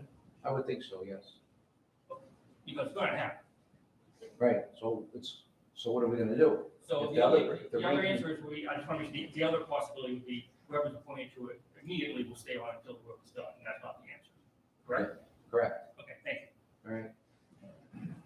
Any further discussion? Legislator Barnes. Legislator Barnes. The timeline says no later than December 31st would make its recommendation. So it's feasible that the next seated legislature would be voting on these recommendations and on this new local law. Yes. Thank you. Any further discussion?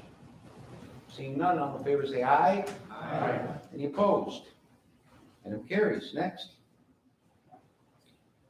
Item number 12, referral 21-0293, amending 2021 Monroe County budget to transfer funds and authorizing intermunicipal agreement with Town of Mendon for paving services at county-owned parking lot in Lehigh Valley Trail Park.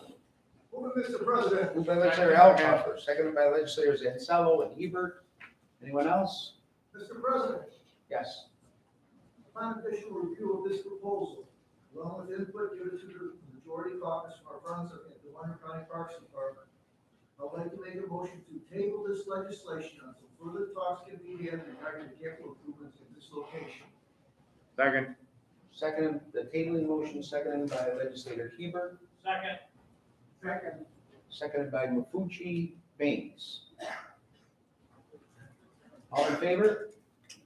Aye. Any opposed? Tabling motion passes. Next.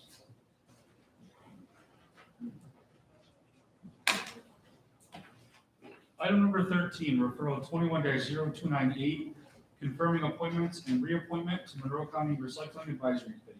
Move it, Mr. President. Moved by legislator Dondorfer, seconded by legislator Wright. Is there any discussion on this? Seeing none, all in favor say aye. Aye. Any opposed? Item carries. Next. Item number 14, referral 21-0299, authorizing contract with Causeways Community Partners for implementation of stormwater community education program. Move it. Second. Moved by legislator Wright, seconded by legislator Hebert. Is there any discussion on this? Seeing none, all in favor say aye. Aye. Any opposed? Item carries. Next. Item number 15, referral 21-0300, classification of action and determination of significance pursuant to State Environmental Quality Review Act for Genesee Valley Pump Station Project. Move it, Mr. Move President. it. Moved by legislator Wright. Who else moved it? Second? Second by legislator Keller. Is there any discussion on this? Seeing none, all in favor say aye. Aye. Carries. Next.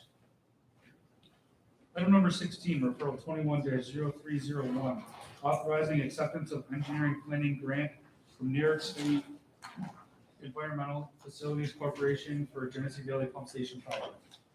Moved by legislator Wright. Second by legislator Hebert. Is there any discussion on this? Seeing none, all in favor say aye. Aye. Any opposed? Item carries. Next. Item number 17, referral 21-0303, authorizing contracts with MRB Group for professional engineering services and University of Rochester for Genesee Valley Pump Station Project. Move it. Second. Moved by legislator Wright. Any other movers over there? Second, who seconded it? Hebert. That's second by legislator Hebert. Is there any discussion? Legislator Hasman. Thank you. Any further discussion? Seeing none, all in favor say aye. Aye. Any opposed? Item carries. 18. Item number 18, referral 21-0305, authorizing acceptance of engineering planning grant from New York State Environmental Facilities Corporation for Frank E. Van Laer Water Resource Recovery Facility Recycle Improvement Study. Move it, Mr. Second. President. Moved by legislator Wright, second by legislator Hebert. Is there any discussion on this? Seeing none, all in favor say aye. Aye. Any opposed? Item carries. Next. Item number 19, referral 21-0307, accepting grant from New York State Governor's Traffic Safety Committee for New York State's Highway Safety Program. Second. Moved by legislator Dondorfer, second by legislator Hebert. Is there any discussion on this? Seeing none, all in favor say aye. Aye. Any opposed? Item carries. Item number 20, referral 21-0308, accepting grant from New York State Division of Homeland Security and Emergency Services for 2020-2021 Public Safety Answering Points Operations Grant Program. Second. Moved by legislator Dondorfer, second by legislator Hebert. Is there any discussion? Seeing none, all in favor say aye. Aye. Any opposed? Item carries. Next. Item number 21, referral 21-0309, accepting grant from New York State Governor's Traffic Safety Committee for Highway Safety Program. Second. Moved by legislator Dondorfer, second by legislator Hebert. Is there any discussion on this? Seeing none, all in favor say aye. Aye. Any opposed? Item carries. Next. Item number 22, referral 21-0310, accepting grant from New York State Division of Criminal Justice Services for 2021-2022 Aid to Crime Laboratories Program, Monroe County Crime Laboratory. Second. Moved by legislator Dondorfer, second by legislator Hebert. Is there any discussion on this? Seeing none, all in favor say aye. Aye. Any opposed? Item carries. Next. Item number 23, referral 21-0311, accepting grant from New York State Division of Criminal Justice Services for County Reentry Task Force Program and authorizing contract with Delphi Drug and Alcohol Council. Second. Moved by legislator Dondorfer, seconded by legislator Hebert. Is there any discussion on this? Seeing none, all in favor say aye. Aye. Any opposed? Item carries. Next. Item number 24, referral 21-0312, accepting grant from the United States Department of Justice Office on Violence Against Women for Improving Criminal Justice Responses Grant Program, also known as the ARREST Program, and authorizing intermunicipal agreement with the City of Rochester and contracts with Legal Aid Society of Rochester, Planned Parenthood of Central and Western New York, and Willow Domestic Violence Center of Greater Rochester. Moved by legislator Second. Dondorfer, seconded by legislators Kinsella and Hebert. Is there any discussion on this? Legislator Morelli. Thank you, Mr. President. I declare my interest. My wife is an employee of Willow Domestic Violence. Thank you.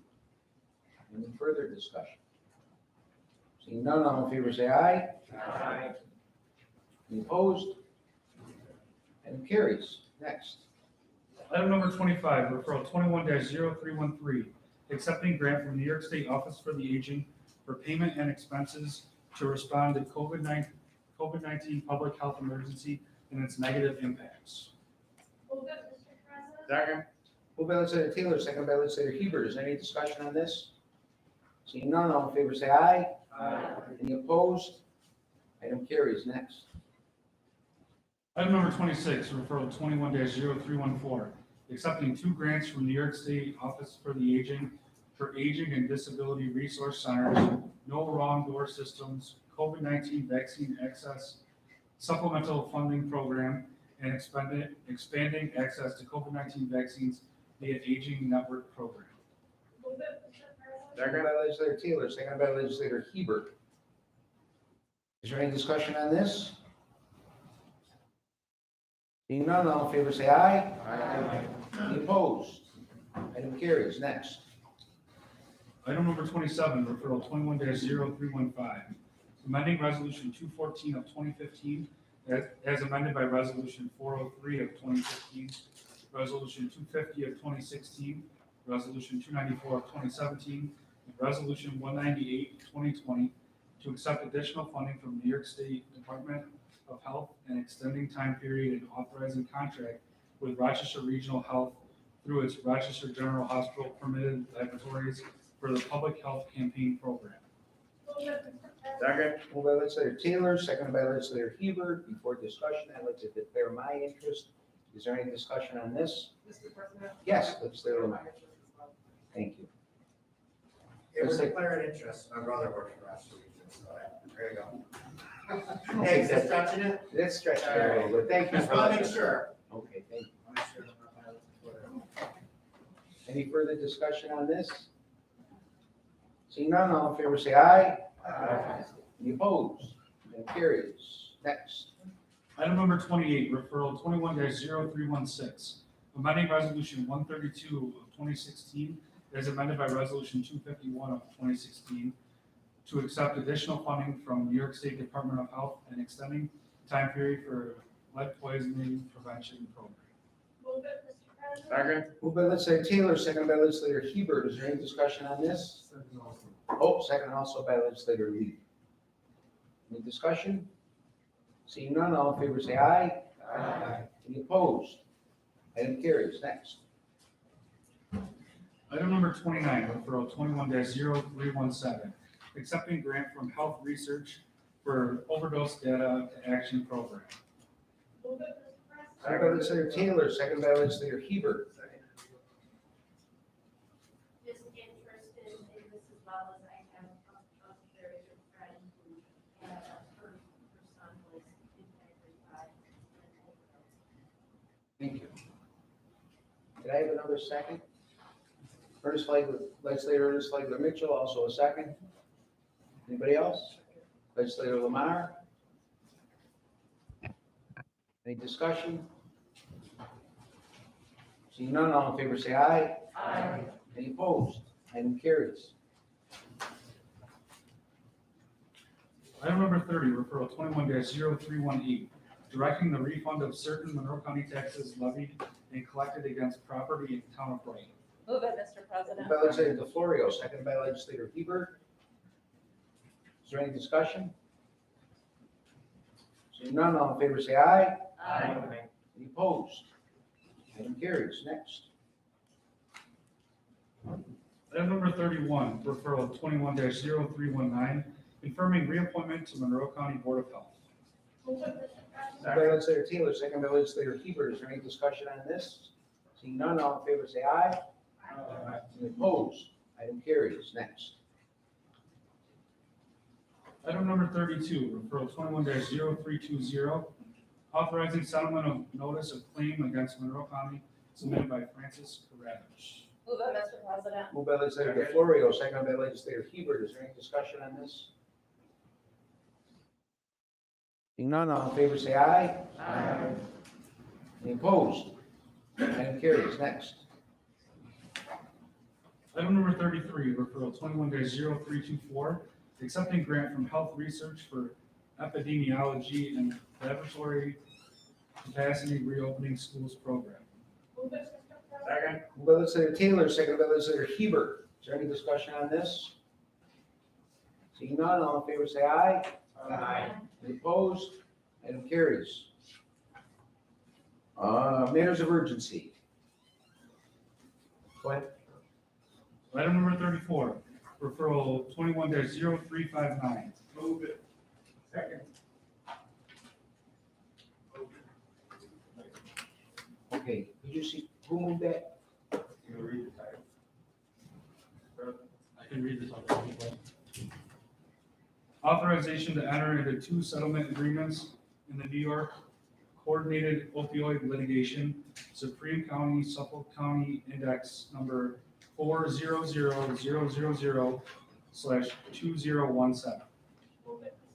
Second by legislator Taylor, also seconded by legislator Ernest Flagler Mitchell.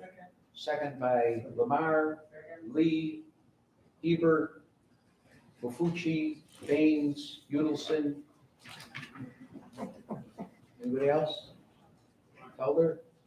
Did you? Oh. Any discussion on this? Yes, legislator Bofucci. Just want to explain my vote very quickly. I do have to commend Mr. Semino for his comments related to the tobacco settlement that happened years ago. This is a much better way to do this. Thank you. Any further discussion? Legislator Felder. I would be remiss if I didn't say that, President District 22, Rockland Avenue, and the devastation that's taking place up there in Northeast Rochester, with now going on with Joseph Avenue, Hudson Avenue, kids dividing illegals in the parks. I do want to say that I'm very adamant that when this money begins to be dispersed, that neighborhood in that area is compensated, or I don't get the right word right now, but that there is some redress to that situation up there because it is bad. The neighbors up there are out working hard, cleaning up needles, and holding human chains and things in the streets and trying to draw attention to scare the drug dealers and other things, but it persists.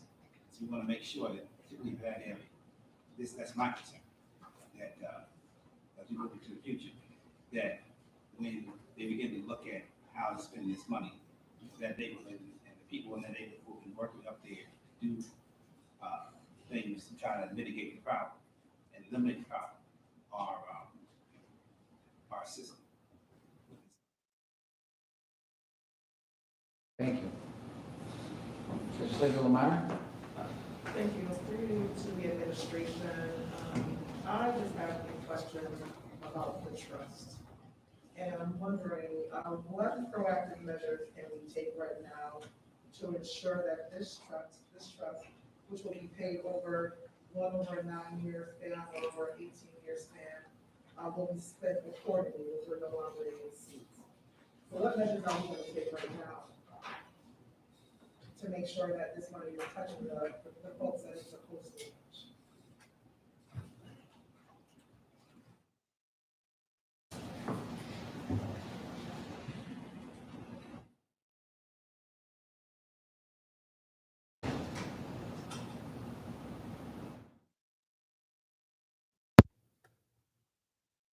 Mr. President, I guess overall, it's important to note that these legal settlements come with restrictions on how the governments are able to utilize these dollars. And that is one of the benefits of a trust fund, is to ensure that settlement compliance is adhered to, Mr. President. A follow-up question for you, Mr. President. So the restrictions that are set today, 2021, there is a possibility that those restrictions could be revised in 2025. Is the trust fund beholden to the restrictions that were set in 2021, or if they've been revised?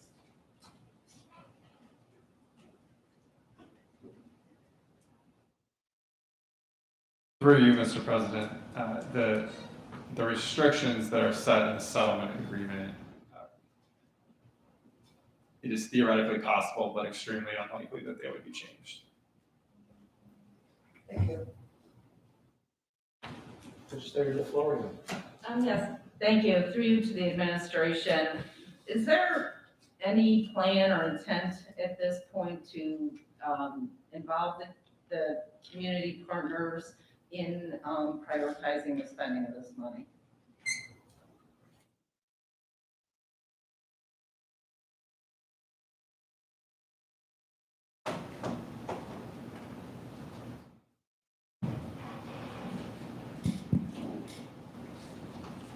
Through you, Mr. President.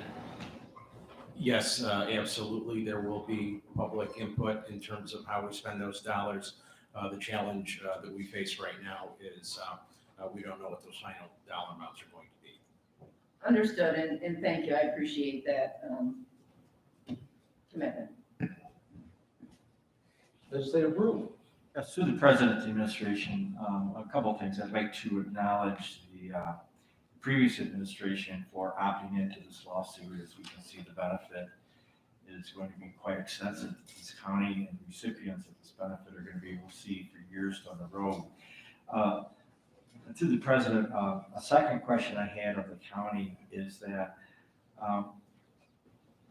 when the law department, Mr. Vermont, was explaining it to us, we asked them what I thought was a very pertinent question, and that is, what safeguards are there to ensure that the county does not use this fund to offset the regular budgeted item for the opioid crisis? And I'd like to receive some assurances from the county that this will be used above and beyond the annual budgeted amount that we're presently doing to fund the opioid problem that we're all very well aware of in the county.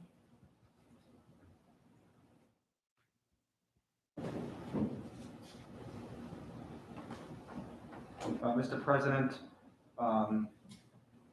procedurally, something a little different that we're trying to move forward with is actually budgeting for the use of these dollars in the county's annual operating budget.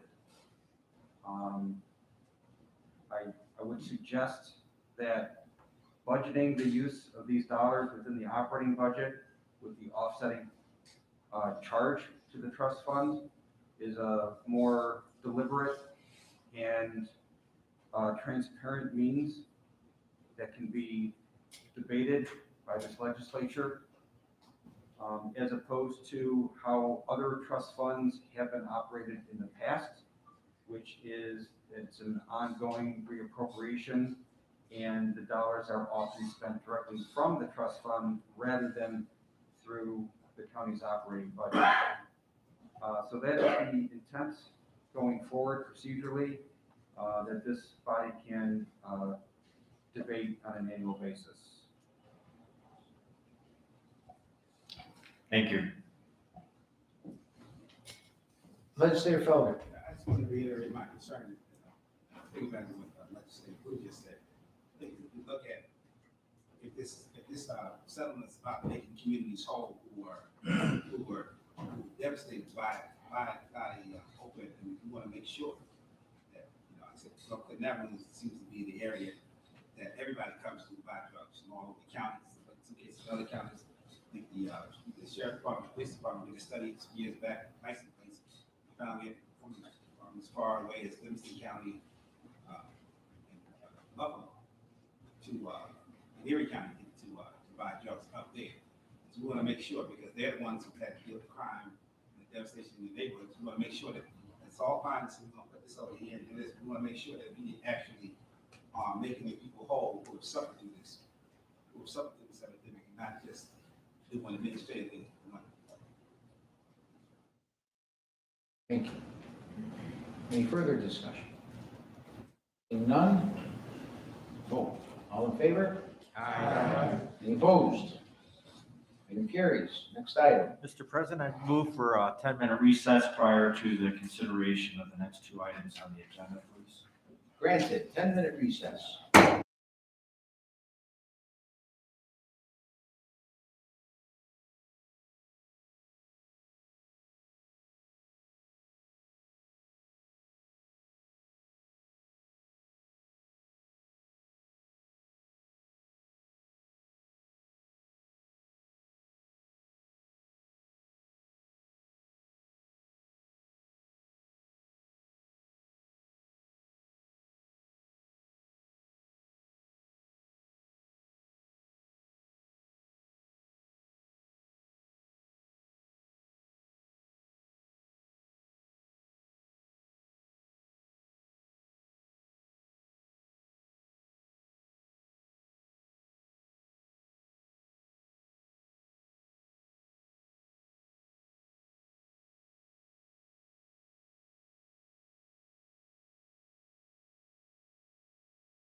Okay, reconvene the legislature.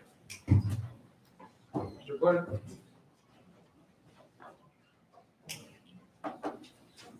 Item number 35, referral 21-0360, recommending the reconvening of the Legislative District Revision Commission. Move it, Mr. President. Second. Moved by legislator Brew, seconded by legislator Heber, seconded by legislator Lamar, seconded by legislator Felder, seconded by legislator Lee, Second. seconded by legislator Flagler Mitchell. Okay. Is there any discussion on this? Legislator Baines. Mr. President, for people who watch the YouTube, could we please ask the clerk to read the names of the individuals who are referred to, who are being appointed, just into the record, please? I think I could do that for you. It's myself, the president, legislator Brew, the majority leader, legislator Baroth, selected by the Democratic caucus, the Republican BOE Commissioner, Lisa Nicolay, and the Democratic BOE Commissioner, Ms. Ortiz. Thank you, Mr. President. Any further discussion? Seeing none, all in favor? Aye. Any opposed? Item carries. Next. Item number 36, referral 21-0361, election for position of clerk of the legislature, deputy clerk of the legislature, and second assistant deputy clerk of the legislature. Move it, Mr. President. Second. The floor is now open for the purpose of nominating a clerk of the legislature, deputy clerk of the legislature, and second assistant deputy clerk of the legislature. This election is due to the resignation of David Michael Berry to pursue a new professional opportunity. This election will be effective immediately. Legislator Brewer. Mr. President, I would like to nominate David Grant to serve as clerk of the legislature, Riley O'Brien to serve as deputy clerk of the legislature, and Ian Watkins to serve as second assistant deputy clerk of the legislature. I second the nomination. Second by legislator DeFlorio and seconded by legislator Colby. Are there any other nominations? We nominate Teresa Barlow for deputy clerk of the legislature. Do you have a second? Second. Second by legislator Morelli and legislator Hasman. Any further nominations? Okay, I now declare nominations closed. You want to vote? Legislators Lamar. Mr. President, can I just have clarity on who we is? She said we nominate Teresa, I want to know who. Oh, who is yeah. we? Okay, that's legitimate. We, the members of the Democratic caucus of the Monroe legislature, nominate Teresa Barlow. And that's just for deputy clerk of the legislature, that's it? Do you have a whole slate or just one? Just one. So why don't we, when we go to the vote, let's just say the name of either Grant or your nomination, and that'll be the slate. Is that okay with everybody, Legislator Baines? I move that we, by acclamation, unanimously appoint Mr. Grant as clerk. Second. Okay, we've got a motion, a second, by Legislator Kilo Falasi, Legislator Mafucci. We have Legislator Ernest Flagler Mitchell. Can we have a vote on that motion? Aye. Any opposed? I guess we don't have to vote. Congratulations.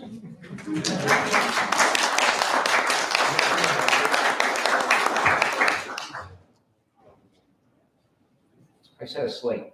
By voting for you, we voted on our slate. No? Okay, let's vote on each one then.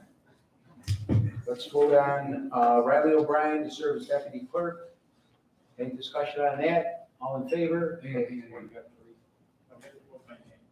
You didn't have a nomination. Teresa, deputy? Now we'll go to a roll call vote, correct? By saying the name of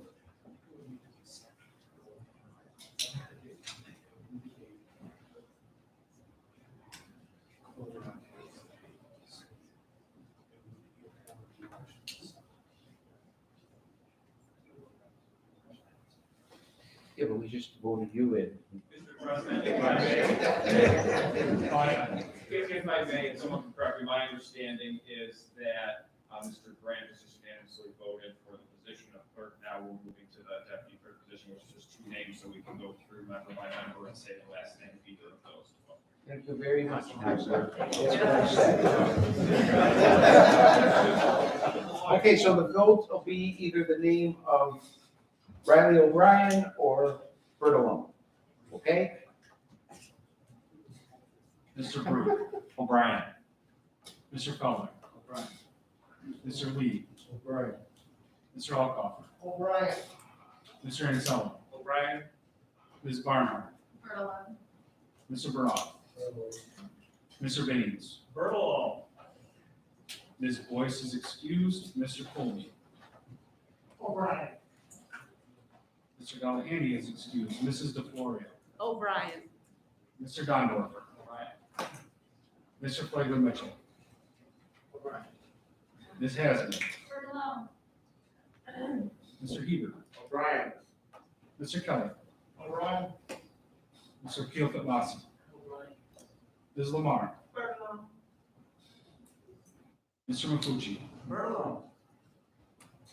Mr. Marinetti. O'Brien.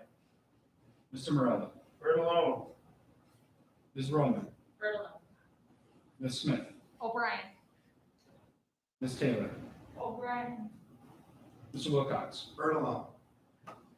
Ms. Wright. O'Brien. Mr. Udelson. Bertolone.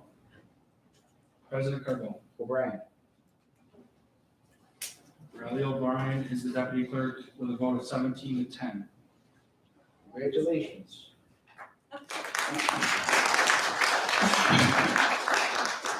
Now we're going to vote on Ian Watkins to serve as second assistant deputy clerk. Do you have a nomination for second assistant deputy clerk? Saul Monero. Saul Monero. So now we're going to go to a roll call vote.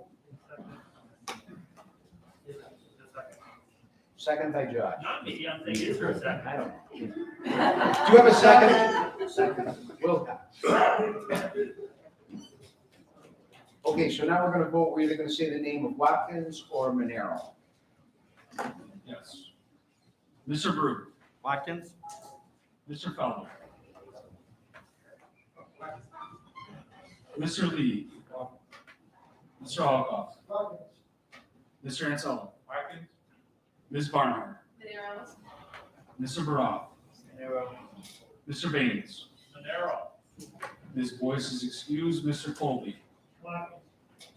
Mr. Galahani is excused. Mrs. DeFlorio. Watkins. Mr. Donald. Watkins. Mr. Flagler Mitchell. Watkins. Ms. Hasman. Monero. Mr. Hebert. Mr. Kelly. Mr. Keelfit Lassie. Ms. Lamar. Watkins. Mr. Mafucci. Monero. Mr. Marinetti. Watkins. Mr. Morelli. Monero. Ms. Roman. Monero. Ms. Smith. Watkins. Ms. Taylor. Watkins. Mr. Wilcox. Monero. Ms. Wright. Watkins.